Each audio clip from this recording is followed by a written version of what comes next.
কার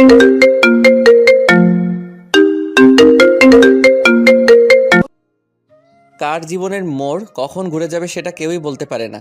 এই মোড় ঘুরে যাওয়ার সাথে কারো জীবনে সুখ আসে আর কারো জীবনে দুঃখ আসে। কি বুঝতে পারছেন না কিছুই, তাই তো? তাহলে গল্পে যাওয়া যাক। হুম, আমি চিৎকার করতে পারছি না। আমার চিৎকার করার রাস্তা বন্ধ করে দিয়েছে। আমার শরীরে লাঠির আঘাতে আঘাতে শরীর থেকে রক্ত পড়ছে। আমার রক্তাক্ত জায়গাতে লবণ দিয়ে আমার যন্ত্রণা আরও বাড়িয়ে দিচ্ছে। কালকে রাত থেকে বিরতিহীনভাবে আমায় মেরে যাচ্ছে। মনে হচ্ছে নিজের জীবনের অন্তিম মুহূর্তের সামনে দাঁড়িয়ে আছি। যে কোনো সময়ই আমার প্রাণ পাখি উড়াল দিয়ে দিবে আমার আঘাতপ্রাপ্ত শরীর থেকে। পুলিশ কনস্টেবলরা আমায় মারতে মারতে আমার অবস্থা পুরো খারাপ করে দিয়েছে। মানুষ তার ইগো আর নিজের বদলা নেওয়ার জন্য কতটা নিচে নামে পারে সেটা রিদিতাকে না দেখলেই হয়তো বুঝতেই পারতাম না। এখন মনে হচ্ছে কেন সেদিন রিদিতা অমন করে নিজে থেকে কথা বলতে আসছিল, কেন আমার আর ডলির কাছে এসে ক্ষমা চেয়েছিল। আসলে সব কিছুই ছিল ওর প্ল্যানের অংশ। মনে হচ্ছে আমায় যদি এর চেয়ে কেউ মেরে ফেলতো তাহলে ভালো হতো। হঠাৎ করে আমার মাথা চক্কর দিয়ে ওঠে আর চোখটা কেমন করে জানি বন্ধ হয়ে আসছে। দুজন পুলিশ কনস্টেবল রাহুলকে ঝুলিয়ে রেখে মেরে যাচ্ছে। রাহুল চিৎকার করতে যেও চিৎকার করতে পারছে না। রাহুলের মুখে একটা ছোট ফোমের বল ঢুকিয়ে রাহুলকে মেরে যাচ্ছে। হঠাৎ করে রাহুল নড়াচড়া বন্ধ করে শান্ত হয়ে যায়। পুলিশ অফিসাররা মারা বন্ধ করে দিয়ে রাহুলের পালস চেক করতে দেখতে পায় রাহুল অজ্ঞান হয়ে গেছে। তখন কনস্টেবলরা গিয়ে বড় অফিসারকে বলে। অফিসার এসে রাহুলকে পরীক্ষা করে সেখান থেকে তারা ফোন নিয়ে কাউকে কল দিল। কল দিয়ে কিছু কথা বলা শেষ করে কনস্টেবলদের উদ্দেশ্য করে বলল, এই, তোরা এই ফকিনের বাচ্চাকে নিয়ে ওই নদীর পাশের জমিতে ফেলে আয়, তবে সাবধানে, যাতে কেউ না দেখতে পায়। কনস্টেবলরা রাহুলকে নিচে নামিয়ে একটা গাড়িতে তুলে দিয়ে নদীর পাড়ের উদ্দেশ্যে গাড়ি ছোটালো। এবার জেনে আসে রাহুলের সাথে এমনটা হওয়ার কারণ কি। 1 বছর আগে বাবা মা ছাড়া পৃথিবীটা কতটা অসহায় সেটা আমার মতো অনাথ ভালোই বুঝতে পারছি। টাকা পয়সা সম্পত্তির জন্য কাছের মানুষগুলো হিংস্র চেহারাটাও দেখতে পেলাম। আপনারা হয়তো কিছুই বুঝতেছেন না। চলুন গল্পে যাওয়া যাক। হুম হুম একটা রুমের ভিতরে আমায় হাত পা বেঁধে মেরে যাচ্ছে আমার মামি, মামা তো বোন আর মামা। আমি যে চিৎকার দিয়ে কিছু বলবো সেটা কোনো পথ খোলা রাখেনি ওরা। আমার মুখে গুছিয়ে দিয়েছে কাপড়ের অনেক ছোট ছোট টুকরো। মনে হচ্ছে নিজের জীবনের অন্তিম যাত্রার সামনে দাঁড়িয়ে আছি। আমার শরীরে লাঠির আঘাতে ফেটে যাওয়া স্থান দিয়ে রক্ত পড়ছে আর সেই আঘাতপ্রাপ্ত জায়গায় লেবু চিপে লেবুর রস আর লবণ ঢেলে দিচ্ছে। আমি এই যন্ত্রণা যে সহ্য করতে পারছি না, ব্যথা যন্ত্রণা সব কিছু মিলিয়ে আমার চোখের জল আমার চিৎকারে রূপ নিয়ে বের হয়ে যাচ্ছে। হে সৃষ্টিকর্তা, আমায় কেন এমন এই নিষ্ঠুরতম পৃথিবীতে পাঠালে? আর যদি পাঠাবে তাহলে কেন একটু শান্তি দিয়ে দিলে না? শুনেছি মানুষ সৃষ্টির সেরা জীব, তাহলে আমার উপর এত অত্যাচার কেন? কিছুক্ষণ পর আমার হাতের ও পায়ের বাঁধন খুলে দিয়ে মামা মামি আর মামাতো বোন আমার রুম থেকে চলে যায়। আপনারা নিশ্চয়ই ভাবছেন আমি কিছু করেছি যার জন্য তারা আমায় এমন করে মারছে। সেটা ভাবলে আপনারা ভুল ভাবছেন। আসলে আমার সকল সম্পত্তি লিখে নেওয়ার জন্য এমন করছে। আজকে জোর করে সব কিছু লিখে নিয়েছে তারা। আমি তাড়াতাড়ি করে বাথরুমে গিয়ে শাওয়ার ছেড়ে দিয়ে নিচে বসে পড়লাম। কিছু সময় পর শরীরে যন্ত্রণা কিছুটা কম হলে বাথরুম থেকে ফ্রেশ হয়ে এসে নিজের বিছানায় বসে পড়লাম। আজকে থেকে এই বাড়ি মামার নামে হয়ে গেল। কিছু সময় পর নিচে থেকে মামির গলার স্বর শুনতে পেলাম। আমি তাড়াতাড়ি করে কাপড় পরে নিচে চলে গেলাম। নিচে যেতেই মামি বলেন, এই অনাথের বাচ্চা, রুমে পড়ে পড়ে ঘুমাচ্ছিস কেন? বাড়ির কাজগুলো কে করবে? তোর মরা বাপ নাকি তোর মরা মা? না মামি, আমি করছি। রাহুল সবার জন্য খাবার রেডি করে মামা আর মামিকে খেতে দিয়ে তার মামাতো বোন সীমার রুমের উদ্দেশ্যে পা বাড়ায়। রাহুল সীমার রুমে ঢুকে খাবার টেবিলে রেখে যেই চলে আসবে তখনই রাহুল সীমাকে টান দিয়ে বিছানায় এনে ফেলে দিল। সীমা বিছানা থেকে উঠে রাহুলের সামনে এসে রাহুলের গালে ঠাস ঠাস করে থাপ্পড় বসিয়ে দিয়ে বলল, অনাথের বাচ্চা, অনাথ ইতরের বাচ্চা, তোর সাহস হলো কি করে আমায় স্পর্শ করার? রাহুল গালে হাত দিয়ে দাঁড়িয়ে আছে, মাথা নিচু করে। তখন সীমা বলে উঠল, কি রে অনাথের বাচ্চা, কথা বলছিস না যে? না আরো কয়েকটা দিব তোকে? আসলে সীমা, তোর রুমের সুইচ বোর্ডে সমস্যা আর তুই ভেজা হাতে স্পর্শ করছিলি তাই আমি। তোর তো সাহস কম না, আমায় নাম ধরে ডাকিস? তোকে বলছি না ম্যাডাম বলে ডাকার জন্য? তুই তো আমার বোন হস আর আমার ছোট। তো কি হয়েছে? তুই হলি আমাদের বাড়ির চাকর, so you call me madam, it's that clear? Hmm. মাকে বলে দিস আমি কলেজে যাচ্ছি, আমার গাড়ি নিয়ে তুই হেঁটে চলে আসিস। খাবারটা খেয়ে যান। তোর হাতের খাবার খেতে ইচ্ছে করছে না আমার, আমি বাইরে খেয়ে নিব। সীমা কথাগুলো বলে গাড়ির চাবি ঘুরিয়ে ঘুরিয়ে রুম থেকে বের হয়ে যায়। রাহুল একটা হাসি দিয়ে সেখান থেকে নিচে এসে কাজ করতে শুরু করে। এবার আপনাদের রাহুলের পরিচয় দিয়ে দিই। আমাদের গল্পের নায়ক রাহুল রাজ। মা বাবা কেউ বেঁচে নেই। রাহুলের বয়স যখন 9 বছর তখন রাহুলের বাবা মা মারা যান। রাহুলের অনেক সম্পত্তি। রাহুল এবার অনার্স 2য় বর্ষে পড়ছে। রাহুলের মামা আর মামি মিলে সুযোগ বুঝে রাহুলকে তাদের সাথে নিয়ে আসছেন আর তারপর রাহুলের সকল সম্পত্তি নিজের নামে লিখে নেন। তারপর থেকে রাহুল হয়ে যায় নিজের বাসারই কাজের লোক। অবশ্য রাহুলের মামা তো বড় বোন সুমন আপু বেঁচে থাকলে রাহুলের সাথে এমন কোনো কাজ হতো না। কিন্তু ভাগ্যের কি নির্মম পরিহাস, 4 বছর আগেই সুমন আপু পরপারে চলে গেলেন। আর বাকিটুকু গল্পের সাথে থাকলেই জানতে পারবেন। রাহুল নিচে আসতেই তার মামি বলে উঠল, কিরে সীমা কোথায়? মামি সে তো কলেজে চলে গেছে। আচ্ছা, এই সব কিছু ধুয়ে রান্নাঘরে রেখে দে, আর বাসার সকল কাজ করে তারপর ভার্সিটিতে যাবি, না হলে সকালের কথা মনে থাকে যেন। রাহুল একটা হাসি দিয়ে সকল কাজ শেষ করার জন্য রান্নাঘরে চলে গেল।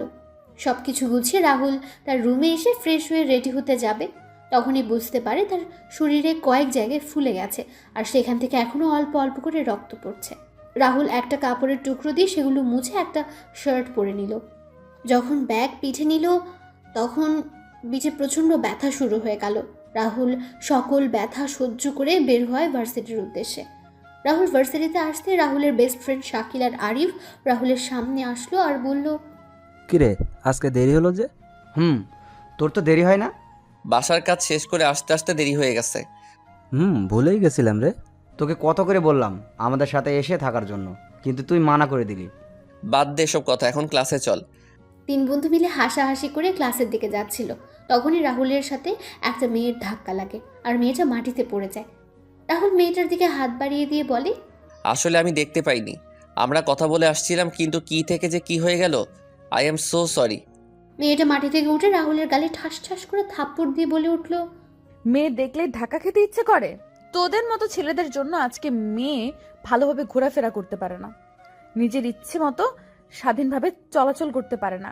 তোকে দেখে তো মনে হচ্ছে ভালো ছেলে, কিন্তু তোদের মতো এমন চেহারার ছেলেদের দ্বারাই এমন কাজ করতে পারে। আসলে আপনি। তোর তো সাহস কম না, আমার মুখের উপর কথা বলিস। এই তোরা এই ছেলেকে আমার সামনে থেকে নিয়ে যা, না হলে আমি এই ছেলেকে মেরে ফেলবো। অর্পার মিথিলা এসে রিদিতাকে বলে, রিদি, চল তো এখান থেকে, এই ছেলের সাথে কথা বলে লাভ নেই, চল তো ওইদিকে যাই। চল, এর সাথে কথা বলে লাভ নেই। আর শুন, তুই আমার সামনে পড়লে তোর অবস্থা খারাপ করে দিব। কথাটা বলে রিদিতা আর তার বন্ধুরা চলে গেল। শাকিল আর আরিফ রাহুলের সামনে এসে বলল, সরি বন্ধু, আমাদের জন্য তোকে কথা শুনতে হলো।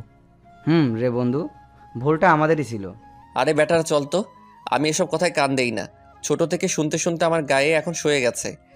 রাহুল কথাটা বলে ক্লাসের দিকে হাঁটা দিল আর পেছন পেছন আরিফ আর শাকিল আসছে। রাহুল ক্লাসে এসে সামনের সিটে বসে পড়ল। তখন রিধিতা ক্লাসে এসে প্রবেশ করলো। রাহুলকে সামনের সিটে বসতে দেখে রিধিতা বলে উঠল, ফকিরের বাচ্চা, তুই কোন সাহসে এখানে এসে বসেছিস? কেন এখানে বসলে কি কোনো সমস্যা? সামনে বসবে আমাদের মতো স্মার্ট শিক্ষিত মেয়েরা, তোর মতো গাইয়া খ্যাত ফকির রানা। ও আচ্ছা। রাহুল আর কোনো কথা না বলে পেছনে গিয়ে বসলো। কিছুক্ষণ পর শাকিল আর আরিফ রাহুলের পাশে এসে বসলো। স্যার ক্লাসে ঢুকে রাহুল আর আরিফ আর শাকিলের সাথে বসে পড়ে। কিছুক্ষণ পর স্যার ক্লাসে প্রবেশ করেন। স্যার সবার দিকে তাকিয়ে যেই ক্লাস শুরু করবেন তখন স্যার রাহুলের দিকে তাকিয়ে বললেন, কিরে রাহুল, পিছনে বসে আছিস কেন? এমনি স্যার। তোরে না বলছিস সামনে বসতে? স্যার ক্লাস যে কোনো এক জায়গায় বসে করা যায়, সামনে বসে ক্লাস করলেই যেই স্যার আমি ভালো স্টুডেন্ট স্মার্ট হয়ে যাব এমনটা তো নয়। তা অবশ্য ঠিক বলেছিস তুই। রাহুল কথাগুলো একবার রিদিতার দিকে তাকায় আর রিদিতা রাহুলের কথাগুলো শুনে রাগী চোখে রাহুলের দিকে তাকায়। এদিকে অর্পার মিথিলা রিদিতাকে আস্তে আস্তে শুনিয়ে শুনিয়ে বলল, ঠান্ডা মাথায় কিছুক্ষণ আগের বদলা নিয়েছিল ছেলেটা। এবার বুঝতে পারছি রাহুলকে কেন ভালো স্টুডেন্ট। রিদি, তুই ওর দিকে তাকিয়ে আছিস কেন? ছেলের সাহস কেমন দেখেছিস? দেখেছিস, বুকের পাঠা আছে ছেলের। মিস রিদিতা আর রিদিতার 2 হাত, আপনারা ক্লাস করবেন না? বের হয়ে যাবেন। ক্লাস করার ইচ্ছে না থাকলে রুম থেকে বের হয়ে যেতে পারেন। দরজা আপনাদের সামনেই আছে। কেউ আর কোনো কথা বলল না। স্যার ক্লাস নেওয়া শুরু করলেন। একজন স্যারের ক্লাসের পর আরেকজন স্যার এসে ক্লাস নিয়ে চলে গেলেন। ক্লাস শেষ করে রাহুল, শাকিল, আরিফ শহীদ মিনারে বসে কথা বলছিল। তখনই রিদিতা এসে বলল, তোর তো সাহস কম না, তুই আমার ক্লাসের সবার সামনে অপমান করিস। আমি আপনাকে কখন অপমান করলাম? তুই ক্লাসে আমায় এই কথাগুলো শুনিয়ে শুনিয়ে কেন বললি? ক্লাসের কেউ এসে প্রতিবাদ করছে না, তাহলে তুই কেন এসেছিস রিদিতা? জানেন তো, চোরের মন পুলিশ পুলিশ। তুই জানিস আমি কে, আমার পরিচয় কি? আপনাকে দেখে আপনার সম্পর্কে জানা হয়ে গেছে আমার। আপনি কোনো অহংকারী বাবা মায়ের অহংকারী মেয়ে হবেন যে মানুষকে মানুষ মনে করেন না। শাকিল, আরিফ, চল এখান থেকে। রাহুল কথাগুলো বলে ভার্সিটি থেকে বের হয়ে আসে। রাহুল বাড়িতে এসে দেখতে পায় বাড়িতে কেউ নেই। রাহুল তার রুমে যাবে, তখন সে শুনতে পায় অদ্ভুত কিছু শব্দ। রাহুল শব্দগুলো অনুসরণ করে কিছুটা সামনে যেতেই একটা রুম দেখতে পায়। রুমটা ছিল সীমার রুম। রাহুল রুমের সামনে গিয়ে দেখতে পায় দরজা ভেতর থেকে ঠিকমতো লাগানো হয়নি। রাহুল দরজা ঠেলে দেখতে পায়, আমি দরজা ঠেলে দেখতে পেলাম আমার মামাতো বোন সীমা আর একটা ছেলে অন্তরঙ্গ সম্পর্কে জড়িয়েছে। তারা এই পাপ কাজের নেশায় এতটাই বিভোর যে দরজাটা লাগাতেই ভুলে গেছে। আমি তো নিজের চোখকে বিশ্বাস করাতে পারছি না। আমার মাথা যেন ঘুরতে লাগলো। কিছুক্ষণের জন্য আমি পাথরের ন্যায় শক্ত হয়ে গেলাম। তখন বললাম, সি সি সি সীমা, এগুলো কি করছিস তুই? মামা মামি জানলে কি হবে বুঝতে পারছিস? রাহুলের কথা শুনে সীমা ওর ছেলেটা আলাদা হয়ে যায়। ছেলেটা নিজের পোশাক পরে সেখান থেকে চলে যায়। সীমা নিজেকে ঢেকে রাহুলের উদ্দেশ্যে বলে, তুই এখানে এই সময়ে? না এলেই তো জানতে পারতাম না তুই এমন একটা কাজ করছিস। আমি জানতাম তুই একটা অহংকারী বদমেজাজি মেয়ে, কিন্তু তুই যে এমন একটা কাজ করবি না সেটা বুঝতে পারিনি। তোকে নিজের বোন বলতে আমার রুচিতে বাজছে। এইরকম পাপ কাজে নিজেকে জড়ানোর আগে একবার অন্তত মামা মামির কথা চিন্তা করতি। তোর এই কাজের কথা মামা মামি জানলে কাউকে নিজের মুখ দেখাতে পারবে না। দেখ রাহুল, তুই ভুল ভাবছিস। হ্যাঁ, নিজের চোখে আমি যা দেখেছি সেটাকে ভুল বলবো? ছি সীমা, ছি। রাহুল কথাগুলো বলে সীমার রুম থেকে বের হয়ে নিজের রুমে চলে যায়। রাহুল ফ্রেশ হয়ে নিচে এসে সবার জন্য খাবার তৈরি করতে থাকে। কিছুক্ষণ পর মামা আর মামি বাসায় ফিরে আসেন। দুপুরের খাবার সবাই একসাথে খাওয়া দাওয়া করে যে যার রুমে চলে যায়। এদিকে বিকেলবেলা রিথিতা, মিথিলা আর অর্পা ছাদে দাঁড়িয়ে আছে। তখন তিনজনই দেখতে পায় রাহুল একটা কবরস্থান থেকে বের হচ্ছে নিজের চোখ মুছতে মুছতে। তখন অর্পা বলে, রাহুল আমাদের এলাকায় কি করে? আমি কি জানি। কালকে ওই ছোট লোকের বাচ্চাকে একটা উচিত শিক্ষা দিব। এই রিদিতা চৌধুরীকে অপমান করার পরিণাম কতটা খারাপ সেটা বুঝতে পারবে। আরে বাদ দে না, ক্লাসের কেউ কিছু বলছে না, তুই বলছিস কেন? সামান্য একটা রাস্তার ছেলে হয়ে ওর সাহস হলো কি করে আমার সাথে অমনটা করার? চল ঘুরে আসি কোথা থেকে, এতে মনও ফ্রেশ হয়ে যাবে। এটাই ভালো হবে, চল রিদিতা। কথাটা বলে তিনজনই বেরিয়ে পড়ে। এইদিকে সন্ধ্যাবেলায় রাহুল বাসায় ফিরে নিজের রুমে গিয়ে ফ্রেশ হয়ে পড়তে বসে। এই সন্ধ্যাবেলা রাহুলের কাজ করতে হয় না, তার মামি কাজ করেন। কিছুক্ষণ পর সবাই নাস্তা করে যে যার রুমে চলে যায়। রাহুল যখন পড়ছিল তখন সীমা রাহুলের রুমের সামনে এসে দরজায় কড়া নাড়ে। রাহুল তাকিয়ে সীমাকে দেখতে পেয়ে বলে ওঠে, কি চাই ম্যাডাম? কিছু লাগবে? না। আমি জানি আমি তোর সাথে অনেক খারাপ আচরণ করেছি, তোর গায়ে হাত তুলেছি। আমার এসব কাজের জন্য ক্ষমা চাওয়ার কোনো সুযোগও আমি রাখিনি। তবুও তোর পায়ে ধরে বলছি ভাইয়া, তুই আমায় ক্ষমা করে দে ভাইয়া। আমি তো তোর নিজের বোন না, তবুও নিজের বোন মনে করে ক্ষমা করে দে ভাইয়া, প্লিজ প্লিজ। সীমা কথাগুলো বলে রাহুলের পা জড়িয়ে কান্না করতে থাকে। রাহুল কিছু বলছে না। সীমার চোখের জল রাহুলের পায়ে পড়ছে। রাহুল কি করবে বুঝতে পারছে না। তখন রাহুল নিজের সকল রাগকে ভুলে সীমাকে তার পা থেকে তুলে চেয়ারে বসিয়ে বলে, আচ্ছা যা, আমি তোকে ক্ষমা করে দিলাম। তোকে আমায় কথা দিতে হবে তুই ভবিষ্যতে এমন কাজ আর কখনো করবি না। পড়ালেখায় কোনো ফাঁকি ঝুঁকি দিবি না। আমার কথাগুলো রাখতে পারলে আমি তোকে ক্ষমা করে দিব। আমি তোর সব কথা রাখবো। যা, নিজের রুমে যা এখন। রাহুল তার পড়ালেখা শেষ করে নিচে এসে খাওয়া দাওয়া করে তার রুমে গিয়ে শুয়ে পড়ে। পরের দিন সকালে রাহুল ভোরে ঘুম থেকে উঠে নিচে এসে রান্না করে সীমাকে দেখে অবাক হয়ে যায়। সীমাকে উদ্দেশ্য করে বলে, কিরে তুই এত সকালে রান্নাঘরে? আমি কেন? আজকে থেকে আমি সকাল দুপুরের নাস্তা খাবার আমি আর মা সবার জন্য তৈরি করব। তুই কোনো কাজ করবি না, তুই এখন শুধু পড়ালেখা করবি। আমরা এতদিন তোর সাথে খারাপ ব্যবহার। কালকে কি বললি? আর এখন কি করছিস? সব কিছু মনে আছে আমার। পড়ালেখা করবি তাহলে রান্নাঘরে কি? যা গিয়ে পড়তে বস। যা তো ভাইয়া, আমায় ডিস্টার্ব করিস না। তুই রুমে গিয়ে ফ্রেশ হয়ে আয়, আমি খাবার দিচ্ছি। কিন্তু যা তো তুই। সীমা রাহুলকে সেখান থেকে তার রুমে ঠেলে পাঠিয়ে দেয়। রাহুল হাসতে হাসতে তার রুমে চলে যায়।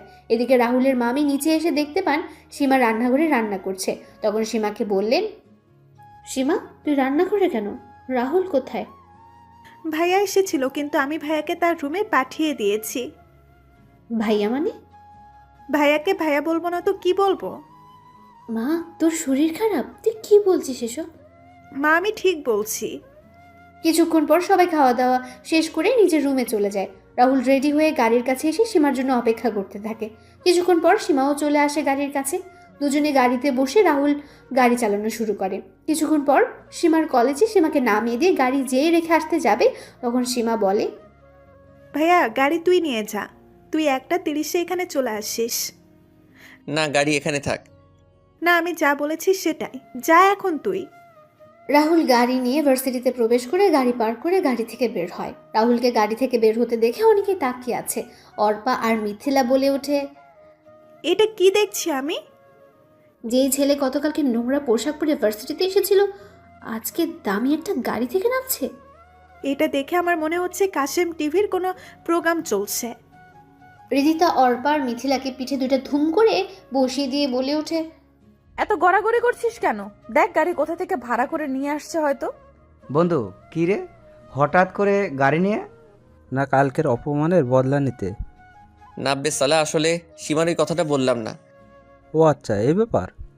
তবে একদিক দিয়ে ভালো হয়েছে, সীমা যে তোকে সাপোর্ট করেছে, এটাই অনেক ভালো। তারপর সবাই মিলে ক্লাসে চলে যায়। ক্লাস শেষ করে রাহুল আরিফ আর শাকিলকে বিদায় দিয়ে চলে যায়। সীমাকে কলেজ থেকে নিয়ে বাসায় চলে আসে। বাসায় এসে রাহুল দেখতে পায় খাবার টেবিলে সাজানো। রাহুলও ফ্রেশ হয়ে এসে খাবার খেয়ে নিজের রুমে চলে যায়। রাতের বেলা সবাই যখন খাবার খাচ্ছিল তখন টিভির নিউজে সবাই শুনতে পায় আজকের সিলেটের বড় রাস্তার পাশের মোড়ে কয়েকজন সন্ত্রাসীর মরদেহ গাছের ডালে ঝুলন্ত অবস্থায় পাওয়া গেছে। পুলিশ এখনও সঠিক করে কিছু বলতে পারছে না, তবে সন্ত্রাসীদের বুকে বড় বড় করে লেখা আছে দ্য ডেথ ডেভিল। এভাবে চলে যায় 10টা দিন। এই 10 দিনে সীমা রাহুলের সাথে অনেক ভালো ব্যবহার করেছে, নিজের ভাইয়ের মতো। এই 10 দিনে মনে হয়েছে সীমা ও রাহুলের একজন মায়ের পেটের ভাই বোন। পরের দিন সকালে রাহুল ভার্সিটিতে চলে যায়। আজকে অবশ্য সীমা কলেজে যায়নি, তাই রাহুল গাড়ি নিয়ে আসেনি। রাহুল ভার্সিটিতে আসতেই রিধিতা বলে ওঠে, কি রে ছোট লোক, আজকে তোর গাড়ি কোথায়? এই কয়েকদিন তো গাড়ি নিয়ে এসেছিলি। আপনার কি কোনো কাজ নেই? আমি তো আপনার সাথে নিজে থেকে কথা বলি না, তাহলে কেন আমার সাথে আসছেন কথা বলতে? আর কথা যখন বলতেই হবে তাহলে ভদ্রভাবে কথা বলতে পারেন না? না পরিবার থেকে ভদ্রভাবে কথা বলার সুযোগ পাননি? তোর মতো ছোট লোকের সাথে আমায় কথা বলতে হলে চিন্তা করে কথা বলতে হবে। ওই যে বললাম, আপনি কোন পরিবারের মেয়ে সেটা আপনাকে দেখেই বোঝা যাচ্ছে। রাহুল আর কোনো কথা না বলে সেখান থেকে ক্লাসে চলে যায়।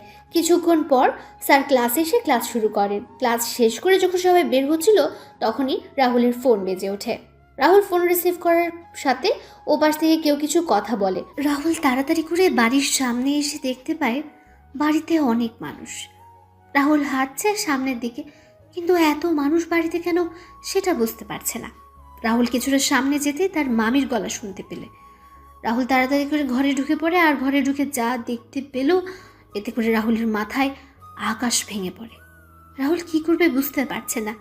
রাহুল ধীর পায়ে হেঁটে ফ্লোরে সাদা চাদর জড়িয়ে রাখা লাশটার সামনে যে চাদর সরিয়ে দেখতে পায় সীমা মাটিতে শুয়ে আছে।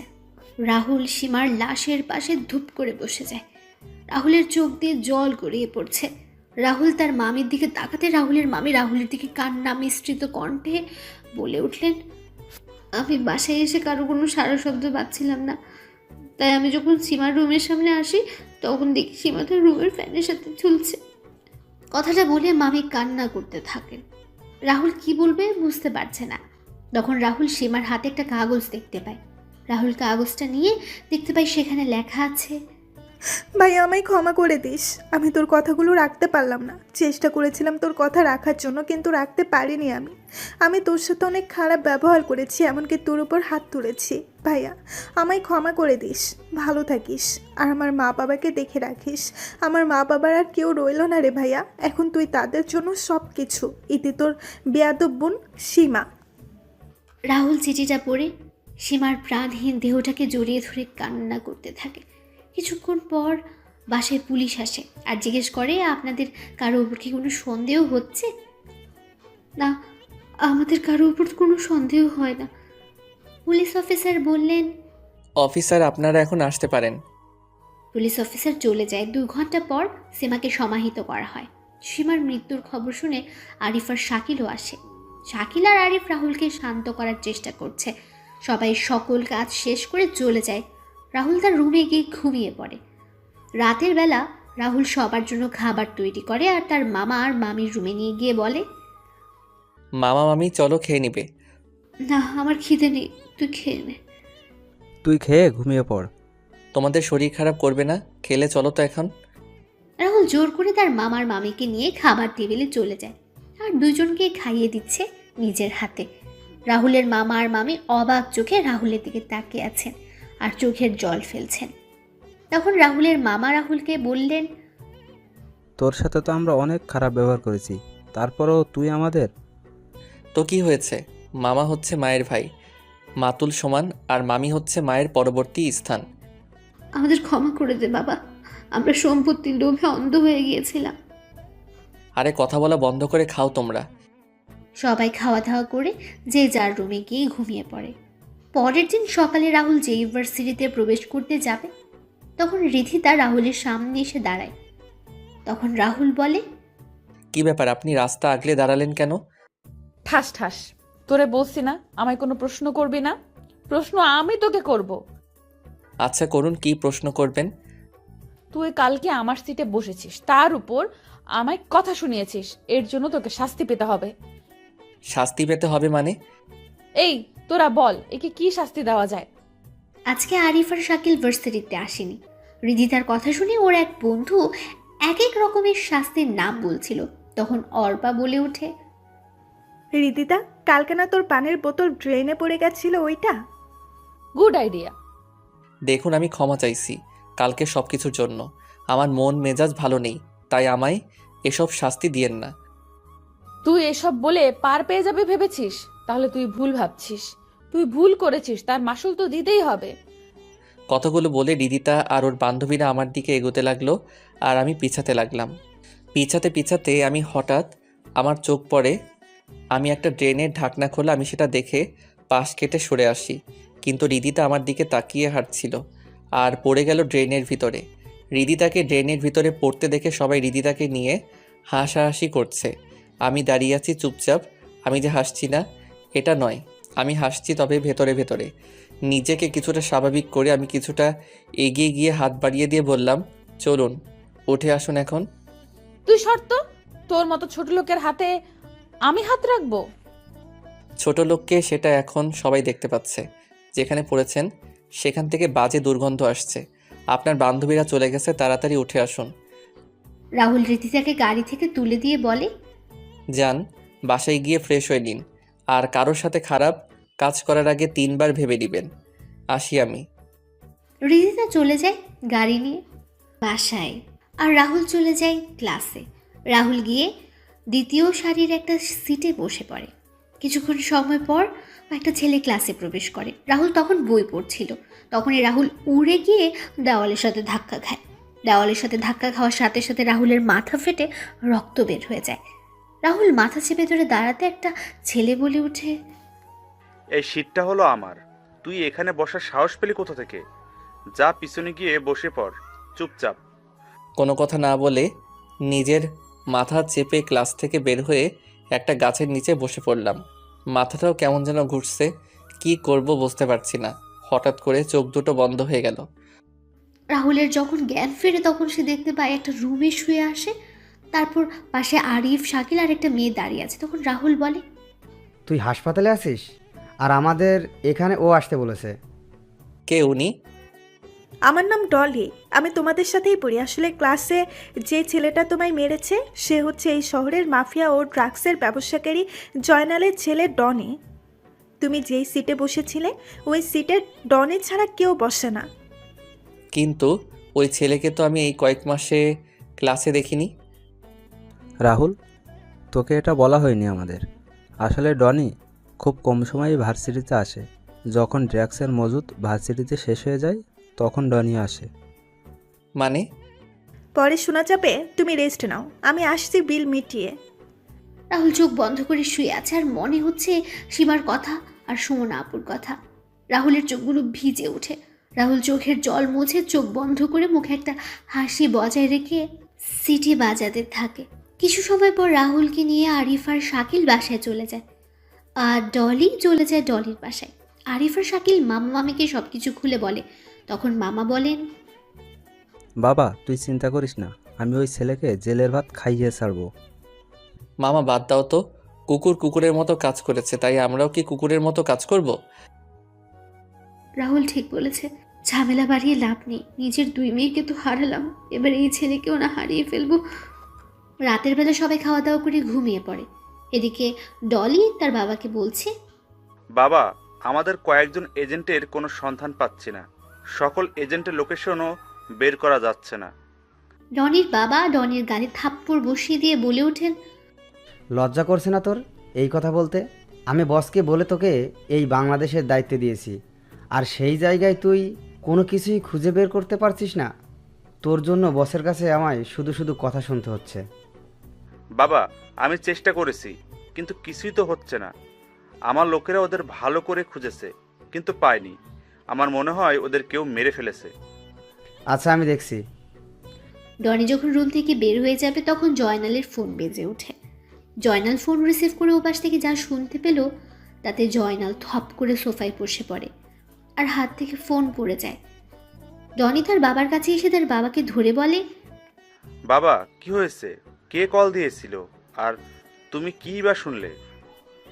আমাদের সকল ইনফরমেশন কেউই হ্যাক করে দিয়েছে এবং কোনো একজন মাফিয়াকে দিয়ে দিয়েছে। কি বলছো কি? হ্যাঁ, এখন এই ইনফরমেশনগুলো লিক হয়ে গেলে আমাদের মৃত্যু নিশ্চিত। আমরা কোনো দেশে পালিয়ে বাঁচতে পারবো না। বাবা, এখন কি করবে তাহলে? একজন আছে যে আমাদের রক্ষা করতে পারে। কে বাবা? হ্যাকার রাজ। জয়নাল ফোন দিয়ে রাজের সাথে কথা বলে, রাজের সাথে দেখা করতে চায় এবং রাজও দেখা করতে চায়। পরের দিন বিকেলে হৃদিতা ছাদে দাঁড়িয়ে আছে কফি হাতে। তখন হৃদিতা দেখতে পায় রাহুল কবরস্থান থেকে বের হয়ে যাচ্ছে। এদিকে রাজ চলে আসে জয়নালের বলা ঠিকানায়। রাজের মুখে মাস্ক ছিল আর জয়নাল বলছে, রাজ, এখন তোকে আমাদের খুব দরকার। আমাদের এখানে বেঁচে থাকা অনেক কষ্টদায়ক হয়ে গেছে। আমি কিছু করতে পারবো না। আমি ওই রাস্তা ছেড়ে দিয়েছি। আমি এখন ভালো হতে চাই। নিজের পুরনো রূপটাকে আমি 4 বছর আগে দাফন করে দিয়েছি। তাই আমায় কল দিয়ে বিরক্ত করবি না। আমায় বিরক্ত করলে এর ফল ভালো হবে না। আর হ্যাঁ, আমার পরিচয় যেন কেউ জানতে না পারে। রাজ কথাটা বলে সেখান থেকে চলে যায় আর জয়নাল ও ডনি তাকিয়ে আছে রাজের যাওয়ার দিকে। তখন ডনি বলে, বাবা, তুমি চিন্তা করো না। আমি একে আজকে রাত শেষ হওয়ার আগেই নিয়ে আসব। জানিস এই রাজকে? কি তার পরিচয়, কি তার কাজ? বাবা, পুরো হ্যাকারদের গডফাদার হলো রাজ। রাজের সাথে পাঙ্গা নিয়ে আজ পর্যন্ত কেউ বাঁচতে পারেনি, আর তুই বলছিস সেই রাজকেই নিয়ে আসবি? ড্রাগন গ্রুপের নাম শুনেছিস? আন্ডারওয়ার্ল্ডের এক সময়ের শক্তিশালী টিমের কথা বলছো? সেই ড্রাগন গ্রুপের লিডার হলো এই রাজ। কি? হ্যাঁ। এবার কি করবে তাহলে? ও যে মানা করে দিল। রাজ আসবে আমার কাছে খুব তাড়াতাড়ি। হা হা হা। পরের দিন রাহুল ইউনিভার্সিটিতে বসেছিল। তখন ডলি এসে রাহুলের পাশে বসে আর বলে, কি অবস্থা এখন তোমার? ভালো, ধন্যবাদ তোমায়। ডলি আর রাহুল কথা বলছিল তখন হৃদিতা সেখানে চলে আসে। রাহুল সেখানে যেই উঠতে যাবে তখন ডলি রাহুলকে বসিয়ে দিল আর হৃদিতা বলে, কি রে ছোট লোক, একটা মেয়েও জুটিয়ে নিয়েছিস? হৃদিতা, মুখ সামলে কথা বলবি। মানুষকে সম্মান করতে শেখা উচিত তোর। কি রে ডলি, তুই ওই ফকিনের হয়ে কথা বলছিস কেন? প্রথম দেখায় ভালো লেগেছে কি? মানুষকে তো মানুষের ভালো লাগবেই, তোদের মতো অমানুষরা সেটা বুঝবে কি করে? এক ফকিন্নি আর এক ফকিন্নির হয়ে কথা বলবেই তো। মুখ সামলে কথা বলবি রিদিতা। তুই মুখ সামলে কথা বল। তুই একজন সামান্য সরকারি চাকরিজীবীর মেয়ে, আর আমার বাবা হলেন একজন এমপি। So mind it. আমার সাথে লাগতে এলে তোর এমন অবস্থা করব যাতে তুই কাউকে মুখ দেখাতে না পারিস। তুই যে এতটা খারাপ আমি ভাবিনি। আমাদের তুই ফকিন্নি বললি না, আসলে তোর আচার ব্যবহার বোঝাই যায় কে ফকিন্নি আর কে ছোট লোক। ডলি, তুই কিন্তু মাত্রাতিরিক্ত কথা বলছিস। সামান্য একটা ছোট লোকের জন্য তুই আমার সাথে এইভাবে কথা বলছিস? অন্যকে কিছু বলার আগে নিজের অবস্থান নিজের ব্যবহার দেখে নিস। কথাগুলো বলে ডলি সেখান থেকে চলে যায় আর রাহুল চলে যায় ক্লাসে। রাহুল ক্লাসে এসে আরিফ আর শাকিলের সাথে বসে কথা বলছিল। তখন রিদিতা রাহুলের সামনে আসে আর রিদিতা রাহুলের গালে ঠাস ঠাস করে থাপ্পড় বসিয়ে দিল। তখন রাহুল বলল, এটা কি হলো? আপনি আমায় মারলেন কেন? তোর জন্য একটা মেয়ে আমায় সবার সামনে অপমান করে গেল। আমি কি বলেছিলাম ওর সাথে কথা বলার জন্য? আর আপনি তো নিজে থেকে এসে সমস্যা সৃষ্টি করেছেন। তোদের দুইজনের অবস্থা খারাপ করে দিব। আপনারা দুইজনে কথা বলেছেন, এখানে আমায় কেন টানছেন? আমি তো কিছু বলি নাই, তাহলে আমাকে কেন? রিদিতা কথাগুলো বলে রাহুলকে থাপ্পড় মারছে, সাথে চুলগুলো টানছে। রাহুল একসময় ব্যথায় চিৎকার দিয়ে ওঠে। তখন অর্পা আর বাকিরা রিদিতাকে সেখান থেকে নিয়ে আসে। রাহুল তার চুল ধরে বসে পড়ে। অর্পা রিদিতাকে উদ্দেশ্য করে বলে, এটা তুই কি করলি রিদি? যা করেছি ভালো করেছি। তোরা নিয়ে এলি কেন? আমি ওর সমস্ত চুল ছিঁড়ে ফেলতাম। তোর এই কাজে ক্লাসের সবাই তোকে নিয়ে হাসছে, সেটা অনেক ভিডিও করে রেখেছে। আজকে তুই তোর কাজের জন্য সবার কাছে হাসির পাত্র হয়ে গেলি। রিদিতা এক পলক সবার দিকে তাকিয়ে রাগে ফুসতে ফুসতে গাড়ি নিয়ে বাসায় চলে যায়। এইদিকে আরিফ আর শাকিল বলছে, বন্ধু, অনেক বড় তুফান গেল না রে তোর ওপর দিয়ে? ওটা তুফান না, নার্গিস গিয়েছে। শাআল্লাহ, আর একটু হলে আমার মাথার সমস্ত চুল ছিঁড়ে ফেলতো। আমি যতই ওর থেকে দূরে থাকতে চাই, ততই মেয়েটা কেন আমার সাথে পায়ে পায়ে ঝগড়া করতে আসে? বন্ধু চল বাসায় চলে যাই, আজকে আর ভালো লাগছে না। তারপর তিনজনই বাসায় চলে যায়। পরের দিন সকালে রাহুল ভার্সিটিতে আসতে দেখতে পায় রিদিতা আর তার বান্ধবীরা ডলিকে ঘিরে ধরে বাজেভাবে কথা বলছে। রিদিতা তার ছেলে বন্ধুরা ডলিকে বাজেভাবে ধরে আছে আর ভার্সিটির সকল স্টুডেন্টদের দিকে তাকিয়ে আছে। ডলি নিজেকে ছাড়ানোর চেষ্টা করছে কিন্তু পারছে না। রাহুলের এটা দেখে মেজাজ গরম হয়ে যায়। তখন রাহুল রিদিতার সামনে গিয়ে বলে, এখানে কি হচ্ছে? এখানে ওই মেয়ের মুখ কালো করে সমাজের মাঝে নতুন পরিচয় হবে। দেখুন আপনার সমস্যা আমার সাথে, তাই ডলিকে ছেড়ে দিন। কাউকে ছাড় দেওয়া হবে না। আগে এই মেয়ে, তারপর ওই ছেলে। ওই তোরা ভিডিও কর, আমি আজকে ডলির সম্মানহানি করব। কথাটা বলে রিদিতা যখন ডলির ওড়না ধরে টান দেবে, তখন রাহুল আবার বলে, একজন মেয়ে হয়ে আপনি আরেকটা মেয়ের সাথে এমন করছেন? সর এখান থেকে, ছোট লোকের বাচ্চা। কথাটা বলে রিদিতা যেই ওড়না ধরবে, তখন রাহুল সবাইকে অবাক করে দিয়ে রিদিতার গেঞ্জি টেনে ধরে আর বলে, নে এবার ভিডিও কর। তোর অনেক ইচ্ছা না অন্যের সম্মানহানি করার? এবার তোর সম্মানহানি হবে। রাহুলের এমন কাণ্ডে সবাই অবাক হয়ে যায়। অর্পা, মিথিলা সহ সবাই তাকিয়ে আছে। সবাই ভিডিও করা বন্ধ করে দিয়েছে। রাহুল রিদিতার গেঞ্জি ছেড়ে দিয়ে ডলিকে নিয়ে চলে আসছিল। তখনই রিদিতা বলে ওঠে, তোর যদি সাহস থাকে তাহলে আজকে 3 ঘন্টা ভার্সিটি থেকে দেখা। আজকে তোকে শেষ করে দিব। যা, তোর কোনো বাপ আছে, নিয়ে আয়। দেখা যাবে। রিদিতা ফোন দিয়ে তার বাবাকে বলে। তখন তার বাবা তার লোকদের পাঠিয়ে দিলেন। 1 ঘন্টা পর রাহুল ক্লাস করছে। তখন রিদিতা তার বাবার পাঠানো লোকদের নিয়ে ক্লাসে প্রবেশ করে আর রাহুলকে দেখিয়ে দিল। লোকগুলো এসে রাহুলকে ক্লাস থেকে টানতে টানতে ভার্সিটির মাঠে নিয়ে যায়। লোকগুলো রাহুলকে স্ট্যাম্প, হকি স্টিক, পাইপ নিয়ে আঘাত করছে আর রাহুল সবাইকে অবাক করে হেসে যাচ্ছে।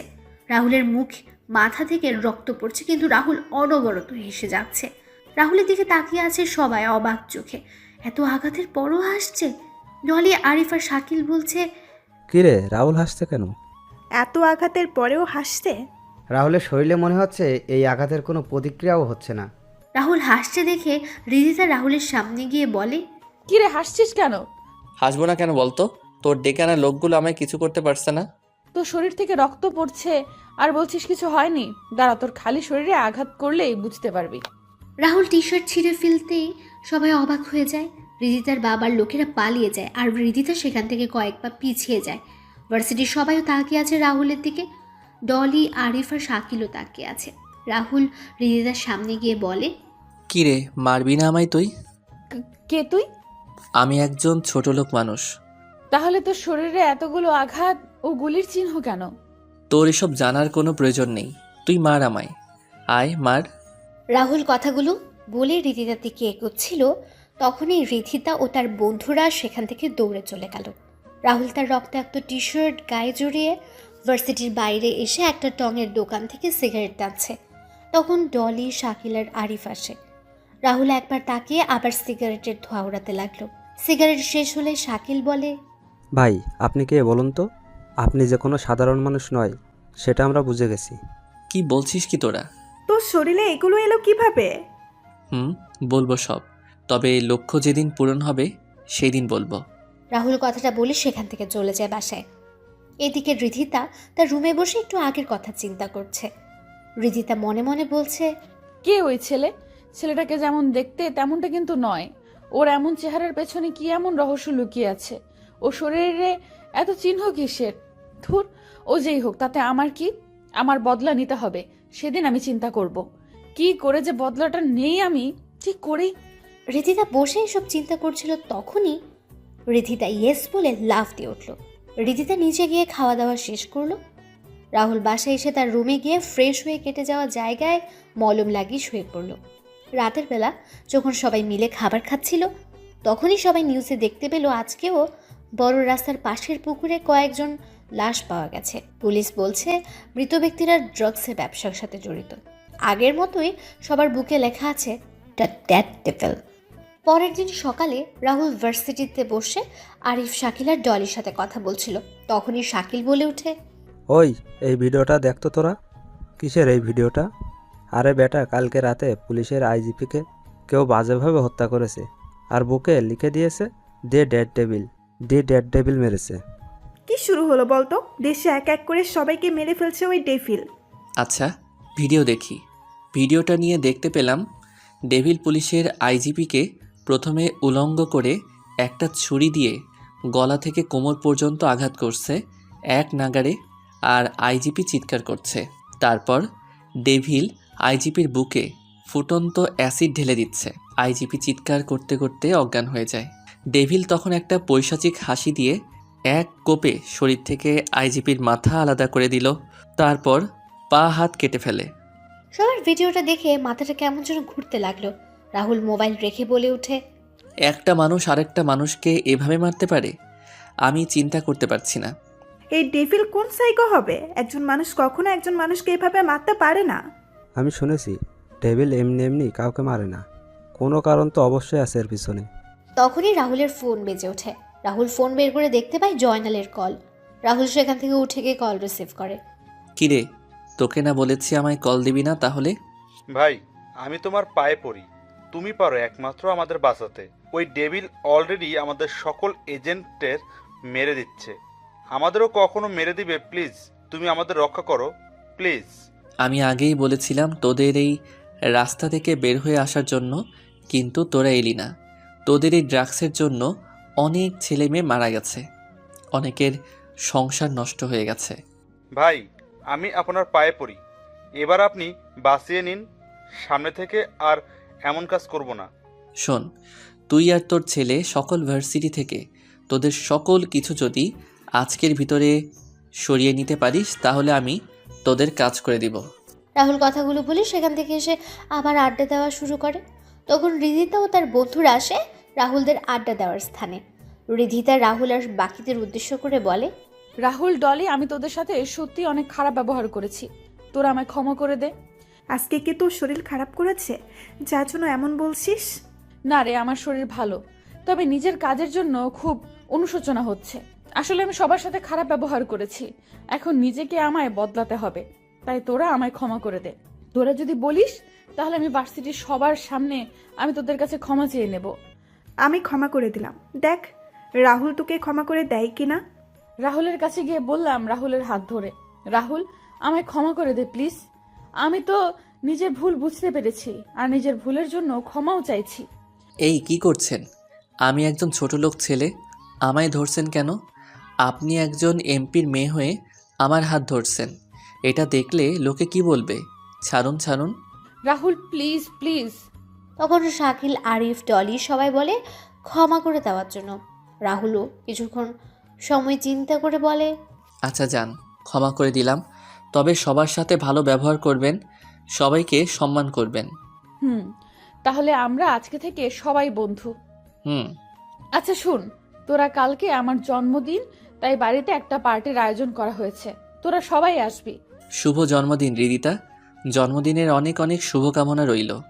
আরে এখন বলছিস কেন? কালকে বলবি তো? না রে, আমি কালকে যাব না। আমার এইসব পার্টি ভালো লাগে না। তাহলে বুঝবো তুই আমায় ক্ষমা করিসনি এখনো। আরে না না, তুই ভুল ভাবছিস। তাহলে তুই কালকে আসছিস কিন্তু। সবাই জোর করে রাহুলকে যাওয়ার জন্য, আর রাহুলও কোনো উপায় না পেয়ে রাজি হয়ে যায়। সবাই যখন কথা বলছিল তখন ভার্সিটির কয়েকটা গাড়ি প্রবেশ করে আর সবাই গাড়িগুলোর দিকে তাকায়। তখন সবাই দেখতে পায় ডনি আর জয়নাল গাড়ি থেকে নামছে।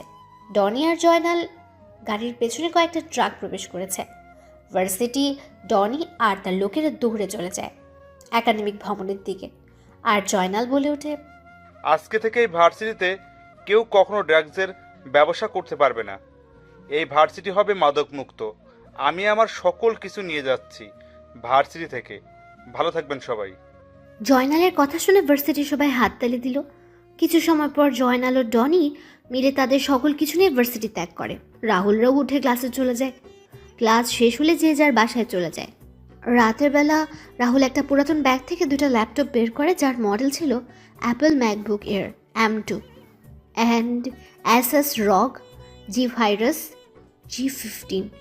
ল্যাপটপগুলো বের করে তার পুরাতন ওয়েবসাইটগুলোতে প্রবেশ করে এবং সবার উদ্দেশ্যে একটা মেসেজ দিয়ে দেয়। রাহুল জয়নালের পাঠানো সকল ইনফরমেশন অনুযায়ী কাজ করতে লাগে। আর কিছুক্ষণ পর রাহুলের মুখে হাসি ফুটে ওঠে।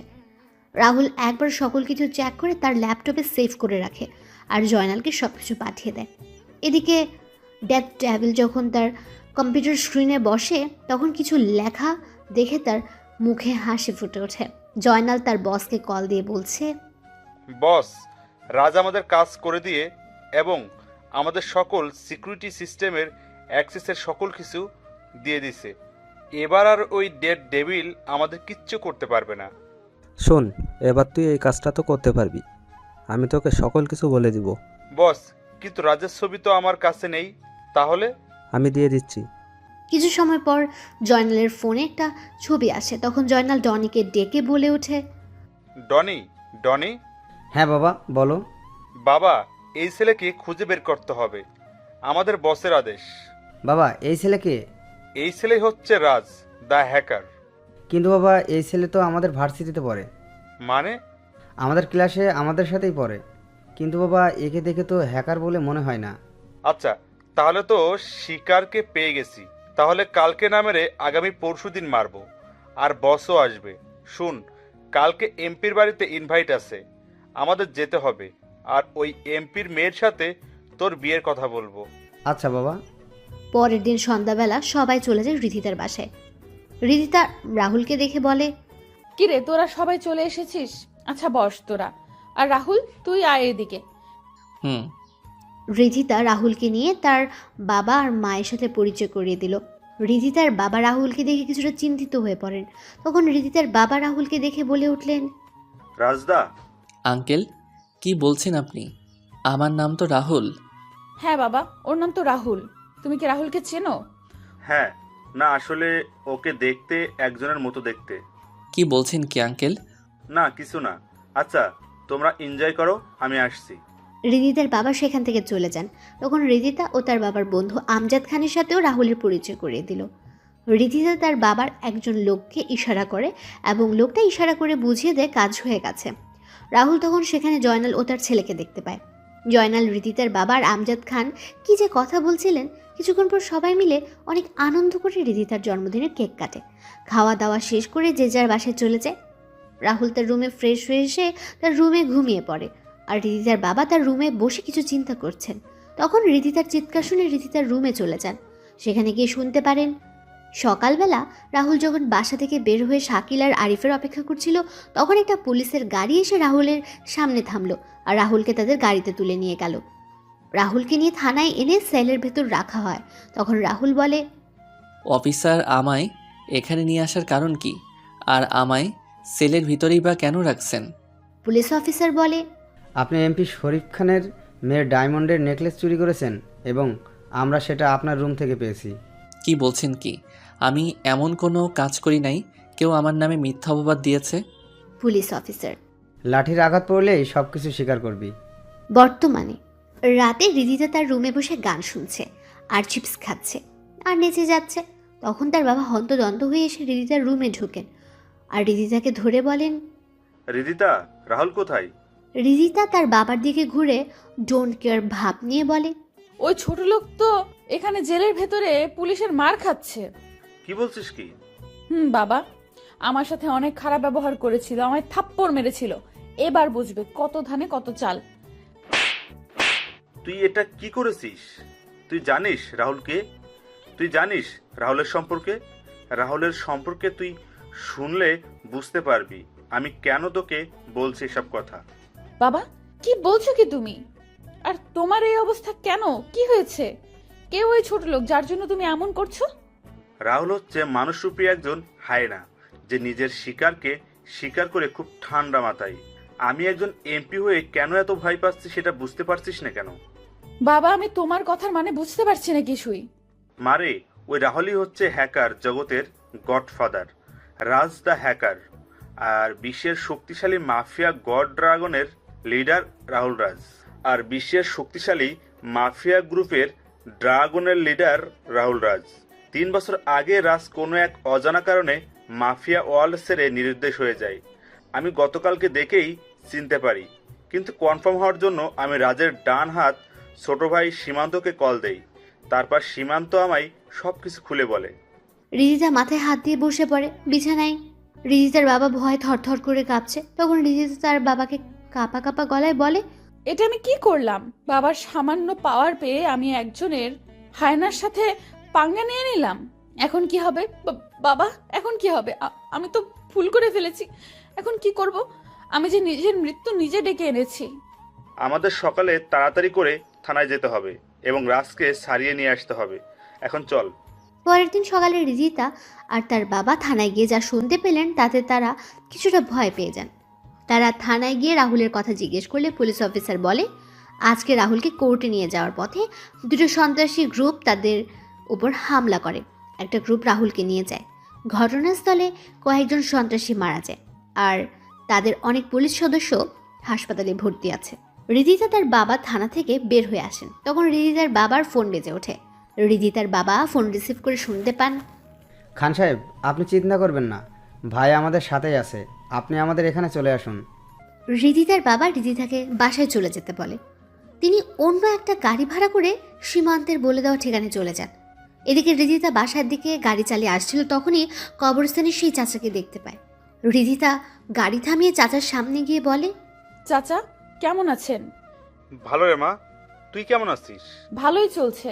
চাচা আপনার কাছে কিছু জানার ছিল। হ্যাঁ বল, কি জানতে চাস তুই?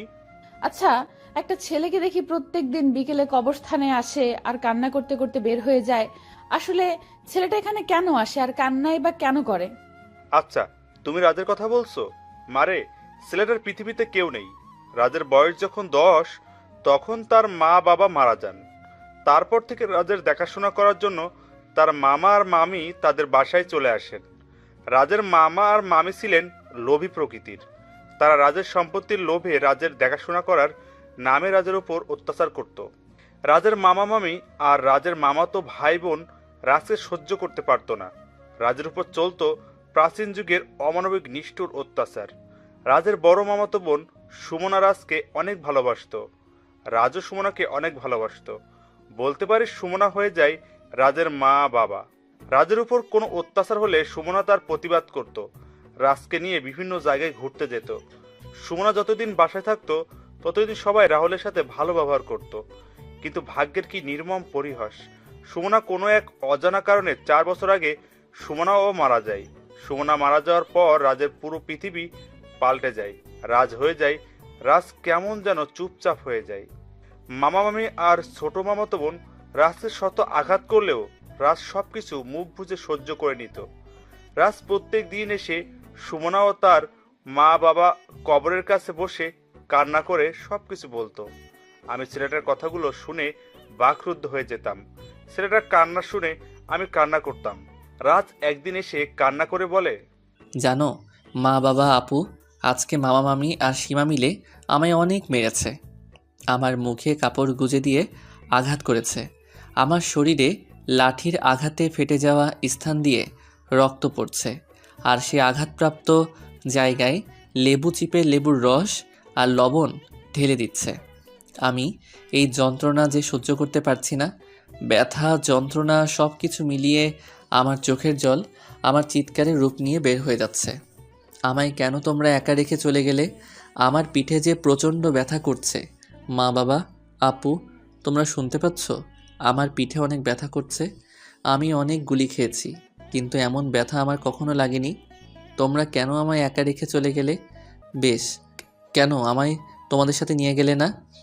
জানিস মা, রাজ তার নিজের মা আর বাবার নামে একটা অনাথ আশ্রম আর সুমনার নামে একটা হাসপাতাল তৈরি করেছে। রাজকে একটা মেয়ে তার ভার্সিটিতে নানাভাবে অপমান করত, কটু কথা বলতো, মা বাবা তুলে কথা বলতো, কিন্তু রাজ কিছুই বলতো না। কয়েকদিন আগে রাজ এসে আমায় বলে যায়, চাচা, আমার বোনেদের খুনিদের সন্ধান পেয়ে গেছি। এবার শুরু হবে মৃত্যুর মিছিল। সব কয়টাকে শোনাবো মৃত্যুর ভয়ানক শব্দগুলো। কি বলছিস কি রাজ?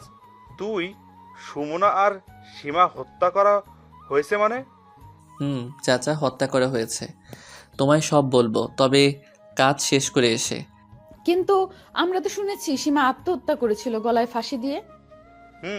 তবে রাজ যেহেতু বলেছে, তার পিছনে কোনো কারণ আছে নিশ্চয়ই। রিদিতা চাচার কথাগুলো শুনে নিজের বাসায় দৌড়ে চলে যায়। রিদিতা তার রুমে ঢুকে কান্না করছে আর নিজের কাজের জন্য বারবার আফসোস করছে। চাচাও কথাগুলো বলে দীর্ঘ একটা শ্বাস ছেড়ে সামনের দিকে পা বাড়ান। এদিকে শরীফ খান সীমান্তের বলা ঠিকানায় এসে পৌঁছে যান। বাসার ভেতরে প্রবেশ করে দেখতে পান ডাক্তার রাজের শরীরে ড্রেসিং করে দিচ্ছে। শরীফ খানকে দেখতে পেয়ে রাহুল বলে ওঠে, আরে আঙ্কেল, আপনি আসুন আসুন, বসুন এখানে। শরীফ খান রাহুলের পাশে গিয়ে বসেন। তিনি কাঁপা কাঁপা গলায় বলে ওঠেন, আসলে রাহুল, আমার মেয়ের অমন কাজের জন্য আমি খুবই দুঃখিত।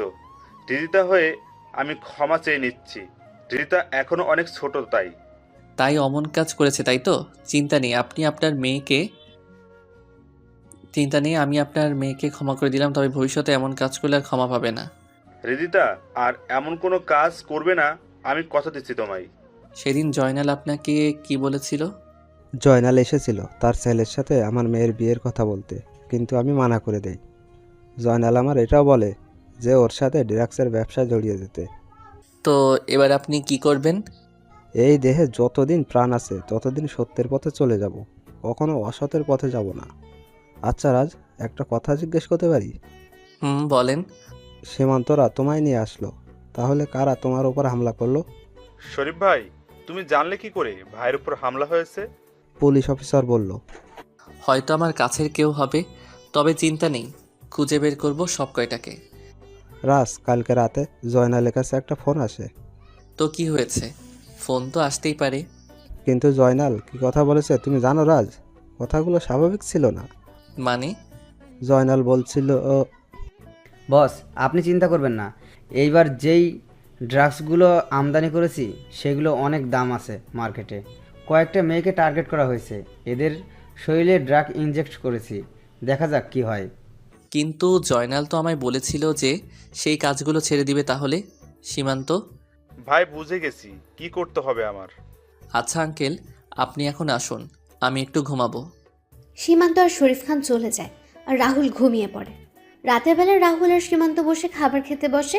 তখন সীমান্ত বলে, ভাই শরীফ, ভাই যা বলেছে সবই সত্যি, আর আপনার উপর হামলাও জয়নাল করিয়েছে। সীমান্ত খাবার রেখে রাহুলের দিকে তাকায়। রাহুলের এমন হাসির কারণ বুঝতে পারছে না। তখন সীমান্তের দিকে রাহুল তাকিয়ে বলে, there is perhaps no greater mystery than the sea, and no greater mystery than a lost ship. ভাই, বুঝলাম না কিছুই। আপনি জানেন তো আমি ইংরেজি কম বুঝি। সময় হলেই জানতে পারবি। ভাই, এখন আমাদের কাজ কি? এখন কোনো কাজ নেই, রিল্যাক্স থাক কয়েকদিন। খাওয়া দাওয়া শেষ করে রাহুল চলে যায় তার রুমে আর সীমান্ত চলে যায় বাসার বাইরে। সীমান্ত গিয়ে সকল লোকদের সকল কাজ বুঝিয়ে দিল। এদিকে ডেথ ডেভিল মেকানিক্যাল ভয়েস ব্যবহার করে জয়নালকে কল দিল। জয়নাল, কি মনে করেছিলি তুই আমায় থামিয়ে দিবি? আরে তুই যে রাজকে দিয়ে তোর সকল সিস্টেমের সিকিউরিটি লাগিয়েছিস, সেই রাজই হলো আমার ছাত্র। তুই যে রাজকে মারার জন্য লোক পাঠিয়েছিস, সেটা যদি রাজ জানতে পারে তাহলে কি হবে ভেবেছিস? ডেড ডেভিল তুই? আমি। তুই এই কাজ করে ভালো করেছিস। এখন আমি রাজকে সব কিছু ভিডিও প্রমাণ করে দেখিয়ে আমার দলে নিয়ে নিব আর তোকে মেরে ফেলবো, তারপর রাজকে। হা হা হা হা। দেখ, এমনটা করিস না তুই। তুই চাইলে আমরা কম্প্রোমাইজ করতে পারি। করব। তার আগে তুই যেই মেয়েদের মেরেছিস তাদের ফিরিয়ে দিতে পারবি? যদি পারিস তাহলে আমি কম্প্রোমাইজ করতে রাজি। জানি পারবি না, তাহলে রেডি হয়ে যাই নতুন খেলার জন্য। কালকে থেকে আবার খেলা শুরু হবে। কালকে কার উইকেট হারিয়ে যায় সেটা দেখতে থাক। কথাটা বলে ডেথ ডেভিল ফোন কেটে দেন। এদিকে জয়নাল মাথায় হাত দিয়ে বসে পড়ে। জয়নাল ফোন নিয়ে তার বসকে কল দিল আর বলল, বস, অনেক বড় সমস্যা হয়ে গেছে। রাজকে যে আমরা মারার জন্য লোক পাঠিয়েছিলাম সেটা ডেড ডেভিল কি করে জেনে গেছে এবং আমাদের করা প্ল্যানের ভিডিও রাজকে দেখিয়ে দিবে। কি করব এখন বস? সব কিছু যে হাতের বাইরে চলে যাচ্ছে। কিছুই হাতের বাইরে যেতে দিব না। এবার সময় হয়ে গেছে আমাদের বিগ বস এর বাইরে আসার। বিগ বস মানে? আমার বস পুরো মাফিয়া জগতের কিং বিগ বস। সে খুব তাড়াতাড়ি আসছে, বাংলাদেশে আসছে। কবে আসবে বস? খুব তাড়াতাড়ি। বস ফোন কেটে কল দিল বিগ বসের নম্বরে। বিগ বস কল রিসিভ করতে বস সালাম দিয়ে বলল, আপনাকে এবার বাংলাদেশে আসতে হবে। ডেড ডেভিল আর রাজ আমাদের দম বন্ধ করে দিয়েছে আর আমাদের সকল কিছু বন্ধ করে দিয়ে যাচ্ছে। বসের কথাগুলো শুনে বিগ বস কল কেটে দিল। পরের দিন সকালে রাহুল নাস্তা করে তার প্রিয় বাইক ইয়ামাহা R15M নিয়ে বেরিয়ে পড়ে। রাহুলকে বাইকে ভার্সিটি আসতে দেখে সবাই অবাক হয়ে যায়। অর্বা আর মিথিলা হৃদিতাকে ধাক্কা দিয়ে সামনে থাকাতে বলে, আর হৃদিতা সবার মতো অবাক হয়ে যায়। রাহুল বাইক পার্ক করে চলে যায় ডলি, আরিফ আর শাকিলের পাশে। রাহুল গিয়ে বসতে শাকিল বলে, ভাই রে ভাই, কি এন্ট্রি নিলি রে! রাহুল, তোকে পুরো আল্লু অর্জুনের মতো লাগছে রে। I am impressed. এত ঢং করিস না, ভার্সিটির সকল মেয়েই ইমপ্রেসড হয়ে গেছে। দেখ সবাই কেমন করে তাকিয়ে আছে, মনে হচ্ছে রাহুলকে গিলে ফেলবে। এই শালা, তোর হাতে আর মাথায় ব্যান্ডেজ কেন? কি হয়েছে? আরে অ্যাক্সিডেন্ট করেছিলাম, তাই এমন হয়ে গেছে। সবাই মিলে কথা বলছিল, তখন হৃদিতা তার বন্ধুরা আসে। হৃদিতা রাহুলের পাশে বসে। তখন রাহুল সেখান থেকে উঠে পড়ে, ক্লাসের দিকে হাঁটা দিল। শাকিল বলল, কিরে রাহুল, চলে যাচ্ছিস যে? ক্লাসে যাব, সময় হয়ে গেছে। আরে আরো 10 মিনিট বাকি আছে তো ক্লাসের। তোরা 10 মিনিট কথা বলে আয়, আমি ক্লাসে আছি। রাহুল কথাগুলো বলে চলে যায়। হৃদিতা তাকিয়ে আছে রাহুলের যাওয়ার দিকে। সবাই আরও কিছু সময় কথা বলে ক্লাসে চলে যায়। আরিফ, শাকিল আর ডলি রাহুলের পাশে বসে। তখন ডলি বলে, এভাবে চলে এলি কেন? সবাই মিলে কত মজা করলাম, তুই ছিলি না। ক্লাস সেটুর পর থাকিস। হৃদিতা কি জানি কিসের ট্রিট দেবে। রাহুল একবার শাকিল আর একবার হৃদিতার দিকে তাকায়। রাহুল দেখতে পায় হৃদিতা কেমন করে তাকিয়ে আছে। তোরা খেয়ে নিস ট্রিট, আমি আমার জীবনের সেরা ট্রিট পেয়ে গেছি। কিছু সময় পর স্যার ক্লাসে এসে ক্লাস নেওয়া শুরু করেন। ক্লাস শেষে স্যার যখন ক্লাস থেকে বের হয়ে যাবেন, তখন স্যার রাহুলকে উদ্দেশ্য করে বলেন, রাহুল, এখন ক্লাস শেষ করে আমার রুমে এসে একবার দেখা করবে। আচ্ছা। রাহুল ক্লাস শেষ করে স্যারের পিছু পিছু চলে যায়। হৃদিতা, শাকিল আর আরিফের কাছে এসে বলে, কি রে, বলেছিলে তোরা রাহুলকে? বলেছি। কি বলেছে ও? তোরা খেয়ে নিস ট্রিট, আমি আমার জীবনের সেরা ট্রিট পেয়ে গেছি। কিসের ট্রিটের কথা বললো? আচ্ছা। রাহুল স্যারের সাথে তার রুমে চলে যায়। তখন স্যার রাহুলকে কিছু ছবি আর একটা ফাইল এগিয়ে দিয়ে বলেন, রাজ, এইগুলো দেখো তুমি। রাজ মানে? রাহুল, আমি তোমার সম্পর্কে সব জানি। রাহুল, আমার এই শিক্ষকতার পেশার আড়ালে একটা পরিচয় আছে যা কেউই জানে না। কি পরিচয় স্যার? আমি একজন ইন্টারপোল অফিসার। আমি জানি তুমি একজন হ্যাকার আর ড্রাগ টিমের লিডার।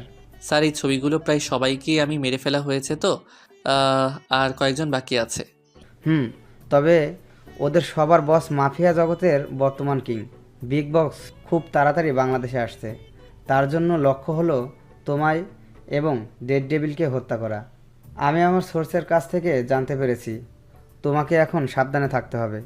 স্যার, সাবধানে তো ওরা থাকবে। ওই বিগ বস বাংলাদেশে এসে অনেক ভুল করেছে, যা সে তার প্রাণের মূল্য দিয়ে বুঝবে। মানে? There is perhaps no greater mystery then the sea, and no greater mystery than a lost ship. আসি স্যার। রাহুল কথাগুলো বলে রুম থেকে বের হয়ে যায়। আর স্যার রাহুলের এমন রহস্যময় কথা শুনে কথাটার মানে বোঝার চেষ্টা করছেন। রাহুল ক্লাসে এসে শাকিল আর আরিফের সাথে বসে পড়ে। কী রে, স্যার কেন ডাকলো? আমার এই অবস্থা হলো কি করে সেটা জানার জন্য। ও আচ্ছা। কিছুক্ষণ পর স্যার এসে ক্লাস নেওয়া শুরু করেন। ক্লাস শেষ করে স্যার চলে যান। রাহুল ক্লাস থেকে বের হয়ে তার বাইকের কাছে সে বাইক নিয়ে যেই বের হবে ভার্সিটি থেকে, তখন রিজা রাহুলের সামনে এসে বলে, কি ব্যাপার, কোথায় যাচ্ছ তুমি? হাওয়া খেতে যাচ্ছি। আপনার কোনো সমস্যা? শাকিল আর আরিফ কিছু বলেনি? হুম, বলেছে। তাহলে চলে যাচ্ছ যে? জীবনে অনেক ট্রিট পেয়েছি, আর কয়েকদিন আগেই তো আপনার কাছ থেকে সেটা ট্রিট পেয়েছি। আর ট্রিট লাগবে না। আসলে আমি রাহুল কথাগুলো বলে চলে যায় বাইক নিয়ে, ভার্সিটি থেকে বের হয়ে যায়। রিদিতা যখন হাঁটছিল আনমনে, তখন ডনি রিদিতার সামনে এসে রিদিতার হাত ধরে বলে, জানেমান, কি খবর তোমার? একা কেন হাঁটছো? আমায় সাথে নিয়েই তো হাঁটতে পারো। ডলি, কি বলছিস কি তুই? মাথা ঠিক আছে তোর? আমার হাত ছাড় বলছি। আমার সব কিছু ঠিক আছে, তবে আমাদের বিয়ের পর কিছু ঠিক থাকবে না। আমাদের বিয়ে মানে? তোমার আর আমার বিয়ে জানেমান। তোর মতো একটা নেশাখোর আর গাঁজাখোর ছেলেকে আমি বিয়ে করব? দেখ, আমার এমনিতেই মনটা ভালো না, তাই উল্টো পাল্টা না বকে এখান থেকে চলে যা, এতেই ভালো হবে। চলো আমার সাথে, তোমার মন ভালো হয়ে যাবে। আর কয়েকদিন পরেই তো আমাদের বিয়ে হয়ে যাবে। বলছি না তোকে আমার সামনে থেকে চলে যেতে? তাহলে কেন শুনছিস না? তোর মতো একটা অপরাধী ছেলেকে কে বিয়ে করবে? তোর বাপ এক সন্ত্রাসী আর তুই হলি আরেক সন্ত্রাসী, আর তোকে করব আমি বিয়ে? আরে, আমার দিন এত খারাপ আসেনি যে তোকে বিয়ে করব। রিদিতা কথাগুলো বলে চলে যায় সেখান থেকে। আর টনি অগ্নি চোখে তাকিয়ে আছে রিদিতা যাওয়ার দিকে। রিদিতা সবার সাথে কথা বলে চলে যায় তার বাসায়। বিকেলবেলা রাহুল তার বাসা থেকে বের হয়ে চলে যায় তার বাবা মা আর বোনদের কবরের কাছে। সেখানে কিছু সময় অতিবাহিত করে রাহুল যখন বের হয়ে দেখতে পায় রিদিতা তার দিকে এগিয়ে আসছে, তখন রাহুল কোনো কথা না বলে তার বাইকের কাছে এসে যেই বাইক ঘুরিয়ে স্টার্ট দেবে তখনই শুনতে পায় রিদিতার চিৎকার। রাহুল পেছনে তাকিয়ে দেখতে পায় একটা কালো গাড়িতে রিদিতাকে কয়েকজন মিলে জোর করে তুলে নিয়ে যাচ্ছে। রাহুল বাইক থেকে নেমে যখন দৌড় শুরু করবে তখনই লোকগুলো রিদিতাকে গাড়িতে নিয়ে চলে যাচ্ছিল। রাহুল তার বাইকের কাছে এসে বাইক স্টার্ট দিয়ে ওই গাড়ির পিছু নিল। এদিকে রিদিতা চিৎকার করেই যাচ্ছে, কিন্তু কেউ চিৎকার শুনছে না। কিছু দূর যাওয়ার পর রাহুল দেখতে পায় গাড়িটা একটা জঙ্গলে প্রবেশ করছে। রাহুলও গাড়িটার পিছু নিল। রাহুল একটা পোড়া বাড়ির সামনে গাড়িটাকে দাঁড়িয়ে আছে দেখতে পায়। রাহুল বাইক থেকে নেমে ভেতরে প্রবেশ করতেই রিদিতার চিৎকার শুনতে পায়। রাহুল ভেতরে ঢুকে দেখতে পায় ড্রাগস, গাঁজা, আফিম সহ আরও অনেক মাদকদ্রব্য এখানে ছোট ছোট করে প্যাকেট করা হচ্ছে।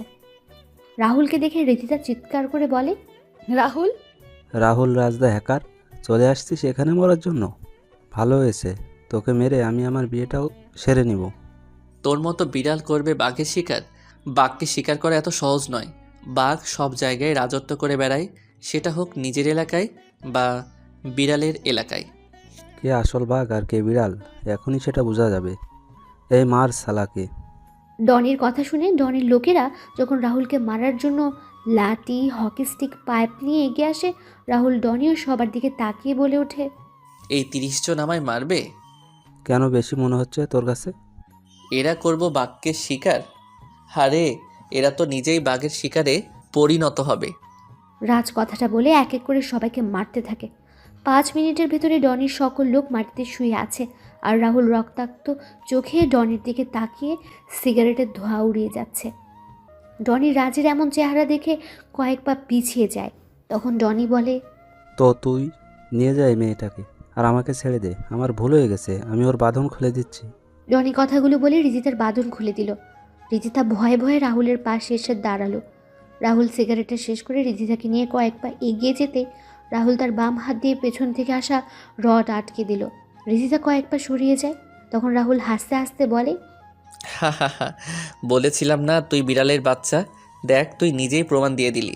তোর বাপ তোকে বিশ্বাস করেছে বলে আমি তোকে বিশ্বাস করব, এটা তুই ভাবলি কি করে? আমি জানতাম তুই পিছন থেকে আঘাত করবি, আর তুই করেও ফেললি। রিদিতা, বাইরে যাও। রাহুলের কথা শুনে রিদিতা চলে যায় বাড়ির বাইরে। আর রাহুল ডনির দিকে এগিয়ে গিয়ে বলে ওঠে, হ্যাকার আর ডেভিল এক হয়ে গেলে এর পরিণাম কি হবে সেটা তোর বাপ এখনও বুঝতে পারবে। Bye bye. কথাটা বলে রাহুল ডনির বুকে তার পিস্তলের সকল গুলি লোড করে দিল আর ডনি মাটিতে শুয়ে পড়ল।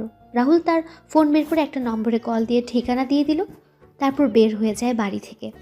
রাহুল বাইকের কাছে এসে বাইক স্টার্ট দিল আর রিজিতা বাইকের পেছনে বসে রাহুলকে জড়িয়ে ধরল। তখন রাহুল বলে, কি হচ্ছেটা কি? জড়িয়ে ধরছেন কেন? বাইকে উঠলে আমার ভয় করে, তাই জড়িয়ে ধরেছি। বাইকের দুই পাশে ডট লাগানো আছে, সেগুলো ধরে বসুন, আমায় ধরা লাগবে না। জড়িয়ে ধরলে কোন মহাভারত অশুদ্ধ হয়ে যাবে শুনি? আপনার মতো বড় লোকদের মহাভারত অশুদ্ধ হয়ে যাবে। আসলে রাহুল তার কানে এয়ারপড লাগিয়ে বাইক চালানো শুরু করলো। কিছু সময় পর বাইক এসে থামে রিদিতাদের বাসার সামনে। রিদিতা বাইক থেকে নেমে যায় আর রাহুল বাইক টান দিয়ে চলে যায়। রিদিতা তার বাসায় চলে যায়। তখন রিদিতার বাবা রিদিতাকে বলেন, কোথায় ছিলে তুমি? আর কয়টা বাজে এখন? আসলে বাবা আজকে আচ্ছা, তুমি তোমার রুমে যাও। এদিকে জয়নাল মাথায় হাত দিয়ে বসে আছে তার ছেলের লাশের সামনে।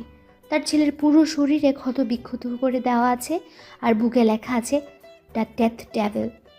জয়নাল তার ছেলের কবরে মাটি দেওয়ার সময় বলে, দ্য ডেড ডেভিল, তোকে আমি এমন যন্ত্রণাদায়ক মৃত্যু দিব যা তুই নিজেই কল্পনা করতে পারবি না। আমার ছেলেদের হত্যার প্রতিশোধ আমি নিয়েই ছাড়ব। রাতের বেলা জয়নাল তার বস বসে আছে বিগ বসের সামনে। জয়নাল কান্না করে যাচ্ছে আর বস তাকে শান্ত করার চেষ্টা করছে।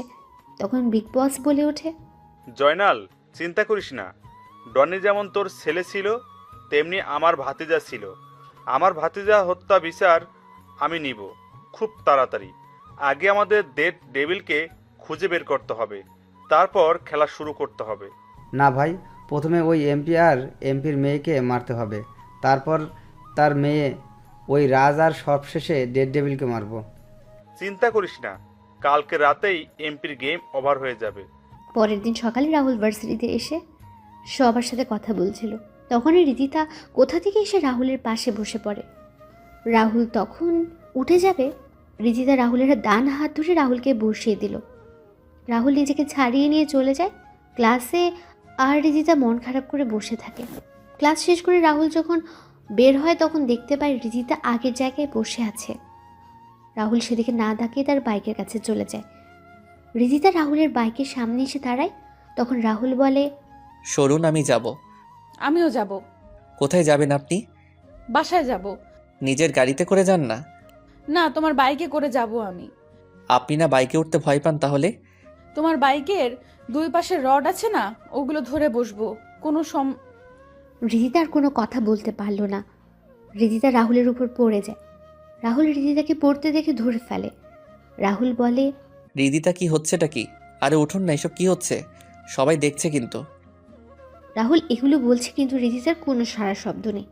রাহুল যখন রিদিতার পিঠে হাত দিয়ে ধাক্কা দেবে তখন রাহুল রিদিতার পিঠে ভেজা কিছু অনুভব করতে পারে। রাহুল তার হাত সামনে আনতে দেখতে পায় রিদিতার পিঠে রক্ত। রাহুল তাড়াতাড়ি করে রিদিতার পিঠের দিকে তাকিয়ে দেখতে পায় দুটা গুলির চিহ্ন। রাহুল চারপাশে তাকিয়ে কাউকে দেখতে পায় না।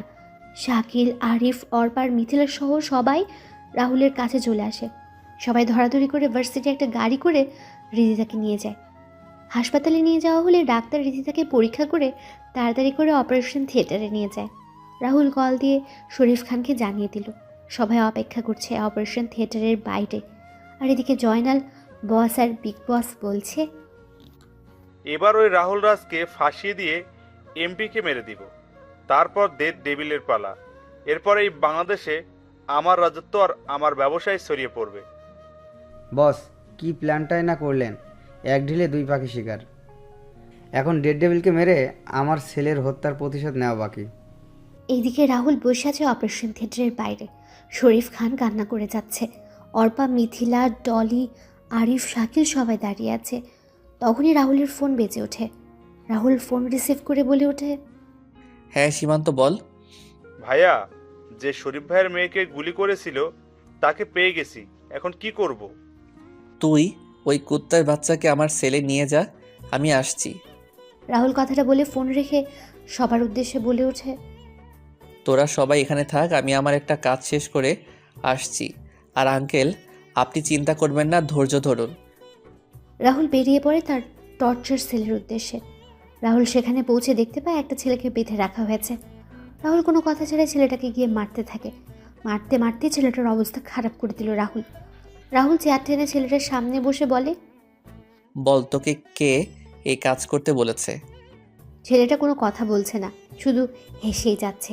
এটা দেখে রাহুলের রাগের পরিমাণ আরও বেড়ে যায়। রাহুল যখন ছেলেটাকে মারতে যাবে তখন রাহুলের ফোন বেজে ওঠে। ছেলেটা বলে, নে তাড়াতাড়ি করে ফোন রিসিভ কর, তোর জন্য সুখবর আছে। তাড়াতাড়ি রিসিভ কর, না হলে যে ফোন করেছে সেও মারা যাবে। রাহুল ফোন বের করে দেখতে পায় আরিফের কল। রাহুল রিসিভ করতে আরিফ কান্না মিশ্রিত কণ্ঠে বলে ওঠে, বন্ধু, আমাদের তুই বাঁচা বন্ধু, ওরা আমাদের মেরে ফেলবে, হাসপাতালের সবাইকে। আর আর কি আরিফ, কি হয়েছে বল আমাকে। বন্ধু, রিদিতার বাবাকে ওরা মেরে ফেলেছে। আমরা অপারেশন থিয়েটারে লুকিয়ে আছি, ওরা দরজা ভাঙার চেষ্টা করছে। তুই তাড়াতাড়ি চলে আয়। রিদিতার অপারেশন মাঝপথেই থেমে গেছে, ওরা পাওয়ার সাপ্লাই অফ করে দিয়েছে। বন্ধু, সবাই ভয় পেয়ে আছে অনেক, তুই তাড়াতাড়ি চলে আয়। তোরা টেনশন করিস না, আমি আসছি, তোদের কিছু হবে না আমি থাকতে। রাহুল ফোন রেখে যেই বের হতে যাবে তখনই ছেলেটা হাসতে হাসতে বলে, সব কটা মারা পড়বি, এখন কেউ আর জীবিত পাবি না তুই। রাহুল পাশে থাকা একটা হাতুড়ি দিয়ে ছেলেটার মাথায় আঘাত করতে ছেলেটা নিস্তব্ধ হয়ে যায়। সীমান্ত তাড়াতাড়ি করে হাসপাতালে চল। রাহুল আর সীমান্ত হাসপাতালে পৌঁছে যায়। সীমান্ত গিয়ে পাওয়ার সাপ্লাই রুম খুঁজে পাওয়ার সুইচ অন করে। তখন রাহুল আর সীমান্ত দেখতে পায় হাসপাতালে পরিণত হয়েছে মর্গে। হাসপাতাল জুড়ে রক্ত আর রক্ত। রাহুল আর সীমান্ত তাড়াতাড়ি করে অপারেশন থিয়েটারের সামনে গিয়ে দেখতে পায় শরীফ আঙ্কেল আর কয়েকজন নার্সের মরদেহ পড়ে আছে অপারেশন থিয়েটারের বাইরে। রাহুল শরীফ খানের লাশের সামনে গিয়ে শরীফ আঙ্কেলকে ডাকতে থাকে। Uncle, uncle. কোনো শব্দ নেই। সীমান্ত সহ বাকি সবাই পুরো হাসপাতালে খুঁজেও কাউকে পাচ্ছে না। রাহুল শরীফ খানের লাশ ধরে বসেছিল। হঠাৎ করে শরীফ খান শব্দ করে ওঠেন আর বলেন, রাজ, আমার সময় শেষ হয়ে এসেছে রে। আমার মেয়েটা অনাথ হয়ে গেল বাবা। তুই আমায় কথা দে, তুই ওদেরকে ছাড়বি না। বল বাবা, বল বাবা। হ্যাঁ আঙ্কেল, আমি কাউকে ছাড়বো না, তোমার আর তোমার কিছু হবে। এই তাড়াতাড়ি করে ডাক্তারকে ডাক না তোরা। না বাবা, আমার সময় শেষ। তুই আমার মেয়েটাকে তোর সাথে রাখিস। আমার মেয়েটাকে আমি তোর হাতে তুলে দিলাম। তুই এখনও আর কোনো কথা বলতে পারছিল না শরীফ খান। তখন সীমান্ত রাহুলের কাছে এসে বলে, ভাই, পুরো হাসপাতালে খুঁজে কাউকে পায়নি, মনে হয় ওরা চলে গেছে এখান থেকে। রাহুল সহ সবাই অপারেশন থিয়েটারের সামনে গিয়ে দেখতে পায় অপারেশন থিয়েটারের ভেতর থেকে বন্ধ। রাহুল কল দিল আরিফের নাম্বারে, কিন্তু কেউ রিসিভ করছে না। রাহুলের টেনশন যেন বেড়ে যাচ্ছে। রাহুল একের পর এক ফোন দিয়ে যাচ্ছে কিন্তু রিসিভ হচ্ছে না। রাহুল সীমান্তকে বলে দরজা ভাঙার জন্য, আর এদিকে রাহুল ফোন দিয়ে যাচ্ছে। হঠাৎ করে ফোন রিসিভ হতে রাহুল বলে ওঠে, হ্যাঁ আরিফ, তোরা কোথায়? আমি অপারেশন থিয়েটারের বাইরে দাঁড়িয়ে আছি, তোরা কই? বন্ধুরে। শাকিল, কি হয়েছে? কান্না করছিস কেন তুই? দরজা খোল তাড়াতাড়ি। কিছু সময় পর শাকিল এসে পাশের একটা রুমের দরজা খুলে দিল। রাহুল সীমান্ত ভেতরে ঢুকে দেখতে পায় সবাই একটা লাশকে ঘিরে রেখেছে আর কান্না করছে। রাহুল ধীর পায়ে এগিয়ে যায় সামনের দিকে। রাহুল সামনে গিয়ে লাশের দিকে তাকাতে থমকে যায়। রাহুল লাশের সামনে যেয়ে বলে ওঠে, আরিফ, আরিফ কথা বল, দেখ আমি এসেছি তো তোকে বাঁচানোর জন্য। কিরে কথা বলছিস না যে? আরিফ। রাহুল আরিফের লাশকে জড়িয়ে ধরে কান্না করছে আর চিৎকার করছে, কিন্তু আরিফ নিশ্চুপ। আরিফ পৃথিবীর মায়া ছেড়ে পাড়ি দিয়েছে পরপারের যাত্রায়। কি করে এসব হলো? আমরা যখন অপারেশন থিয়েটারের বাইরে অপেক্ষা করছিলাম তখন বাইরে গুলির আওয়াজ শুনতে পাই। কিছু বুঝে ওঠার আগেই জয়নাল ও দুইজন পিস্তল হাতে তাদের লোক নিয়ে আমাদের সামনে চলে আসে। আমরা কিছু বুঝতে পারছিলাম না। তখনই আঙ্কেল সামনে গিয়ে ওদের সাথে কথা বলতে যাবেন, তার আগেই ওরা অপারেশন থিয়েটারে ঢোকার চেষ্টা করে। তখন আমরা সবাই অপারেশন থিয়েটারে ঢুকে পড়ি। আঙ্কেল যখন আসতে যাবে তার আগেই ওরা আঙ্কেলের লক্ষ্য করে গুলি করে দেয়। আর আঙ্কেল আরিফের এমন অবস্থা হলো কি করে? রিদিতাই বা কোথায়? আমাদের ফোনের আলোতে রিদিতার অপারেশন করা হয়। অপারেশন শেষে প্রয়োজন হয় রক্তের, যা পাশের একটা রুমে ছিল, কিন্তু কেউ ভয়ে যাচ্ছিল। তখন আরিফ সাহস করে চলে যায়। আর আরিফ যখন ফিরে আসে তখন আমরা আরিফের শরীরের গুলির চিহ্ন দেখতে পাই। ডাক্তাররা কিছু করার আগেই আরিফ আমাদের ছেড়ে চলে যায় বহু দূরে। অপারেশন থিয়েটারের দরজা ভেঙে ওরা রিদিতাকে নিয়ে যায় আর আমাদের ভয় দেখিয়ে চলে যায় ওরা। রাহুল যখন সব শুনছিল তখনই রাহুলের ফোন বেজে ওঠে। তখন রাহুল ফোন রিসিভ করে আর ও পাশ থেকে বলে ওঠে, আর রাহুল রাজ বা ডেড ডেভিল নিয়ে যা তোর হৃদিতাকে 2 ঘন্টার ভেতরে খুঁজে বের করতে পারলে বেঁচে যাবে, না হলে ওই মেয়ে মারা যাবে। আমাদের থেকে সকল ইনফরমেশন চুরি করে নিয়েছিলি, তাই না? চিন্তা করিস না, ডাক্তার এখানে আছে, তুই ইনফরমেশন দিয়ে দিলে মেয়েটা বেঁচে যাবে। এবার দেখি তুই কি করতে পারিস। বিগ বসের হাসির সাথে সংযুক্ত হয় আরেকটা হাসি। হাসি শুনে বিগ বস হাসি থামিয়ে দিল। রাহুল হাসতে হাসতে বলে ওঠে, ওই মেয়ে মরলে তো আমার কিছু না, মেয়েটা মরলে ক্ষতি হবে তোদের। মানে? মানে হলো মেয়েটার ফেসবুক অ্যাকাউন্টে আমি সকল ইনফরমেশন সেভ করে রেখেছি আর টাইমার দিয়েছি আজকে সন্ধ্যা 7টা। মেয়েটা যদি মারা যায় তাহলে তোদের আসল চেহারা সবার সামনে চলে আসবে। মনে করিস না মেয়েটার অ্যাকাউন্টে ঢুকে অফ করে দিবি, এটা আমার সৃষ্টি করা।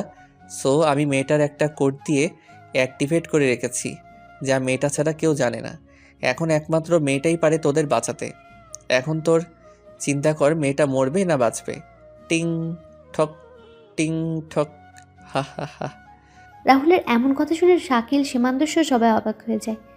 এদিকে বিগ বস তার লোকদের উদ্দেশ্য করে বলে মেয়েটাকে এখানে নিয়ে আসার জন্য আর ডাক্তারকে মেয়েটাকে সুস্থ করে তোলার জন্য। বস কি করছেনটা কি আপনি? মেয়েটা মরে গেলেও তো ভালো। তোদের এত কথা বলতে কে বলেছে? একটু চুপ থাক না।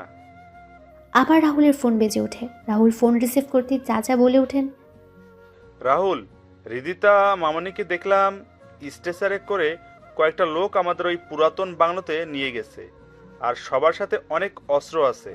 আর এখন দেখলাম কয়েকটা অ্যাম্বুলেন্স আর কয়েকজন ডাক্তারকে নিয়ে আসা হয়েছে। ধন্যবাদ চাচা, তুমি চিন্তা করো না, রিদিতার কিছু হবে না। সীমান্ত চল, খেলা শুরু করতে হবে, অনেকদিন হলো খেলা হয়নি। শাকিল, সবাইকে নিয়ে তুই যা আর জানাজার ব্যবস্থা কর, আমরা দাফনের আগেই ফিরে আসবো। রাহুল কথাগুলো বলে তার লোকদের নিয়ে বেরিয়ে পড়ে চাচার দেওয়া ঠিকানায়। রাহুল বাইরে থেকে সমস্ত কিছু একবার পর্যবেক্ষণ করে বলে ওঠে, সীমান্ত, আমরা 2 দিক থেকে আক্রমণ করব, আমি সামনে থেকে আর তুই পিছন থেকে করবি। আমার সাথে কোনো লোক নিব না, তুই সবাইকে নিয়ে পিছনে থেকে ভিতরে প্রবেশ করবি। ভাই আপনি একা? চিন্তা নেই, তোরা তোদের পজিশন নিয়ে নে। রাহুল কথাগুলো বলে ভেতরে ঢুকে পড়ে। রাহুল একজন একজন করে সবাইকে মারতে থাকে আর পেছন দিক দিয়ে সীমান্ত আর তার লোক নিয়ে মারতে থাকে সবাইকে। রাহুল যখন সিঁড়ি পেয়ে উঠছিল তখনই জয়নাল দেখেনি এবং গুলি শুরু করে। রাহুল লুকিয়ে পড়ে আড়ালে। দুই পক্ষের গোলাগুলি শুরু হয়। রাহুলের কয়েকজন লোক মারা যায়, তবে জয়নাল ও বিগ বসের সকল লোক মারা যায়। বিগ বস কোনো উপায় না পেয়ে বলে ওঠে, এই মেয়েকে মেরে ফেলতে হবে, এই মেয়েকে মেরে ফেলতে হবে। এমনি যখন বাঁচবো না, তাহলে মেয়েটাকে মেরে ফেল। আমি আগেই বলেছিলাম মেয়েটাকে মেরে ফেলতে, আপনি শোনেননি। রিদিতাকে যখন মারতে যাবে তখন রাহুল সামনে আসে আর বলে ওঠে, আমি এখানে আসার আগেই ওরে তোরা না মেরে তোরা অনেক বড় ভুল করেছিস, আর আমি এখানে থাকতে তোরা একে মারবি কি করে? মানে? তোদের বোকা বানালাম আমি। সমস্ত ইনফরমেশন ইন্টারপোল অফিসারদের কাছে চলে গেছে, এখন তোরা মারা পড়বি। এদের সব কয়টাকে এখানে বেঁধে ফেল। এত সহজ আমাদের মারা? দেখবি, দাঁড়া, সীমান্ত রিদিতাকে নিয়ে যা তো। রাহুলের কথা শুনে সীমান্ত সহ কয়েকজন এসে রিদিতাকে নিয়ে যায় আর গাড়ি করে হাসপাতালে। রাহুল পিস্তল ঘুরিয়ে কিছু বলবে তার আগে জয়নাল বলে ওঠে, তুই কিন্তু আমাদের সাথে টক্কর নিয়ে তোর মৃত্যুকে ডেকে এনেছিস। তোর সাহস থাকলে পরিচয় দে। কোন পরিচয় দিলে তুই চিনবি জয়নাল আমায়? মানে হলো আমি হলাম রাহুল রাজ, আমার ডেথ ডেভির সাথে একজন এক্স আর্মি অফিসার। কি? হ্যাঁ রে কুত্তার বাচ্চা, তোর জন্য আমার পরিবারটা ধ্বংস হয়ে যায়। আমি হারিয়ে ফেলেছি আমার 2 বোনকে, আমার বন্ধু আরিফকে।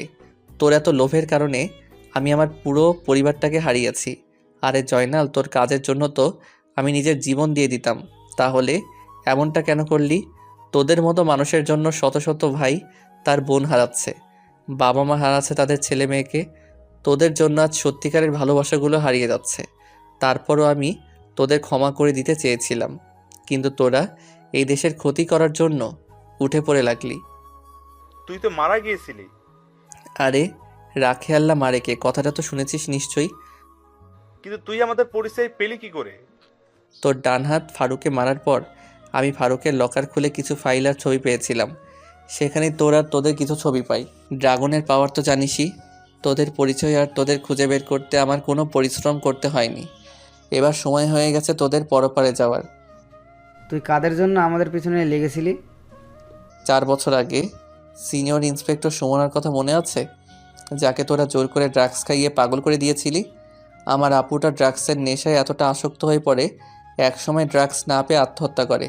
আমার মা বাবার পর ওই আপুটাই আমায় বড় করে মানুষের মতো মানুষ তৈরি করে এবং একজন আর্মি অফিসার তৈরি করে।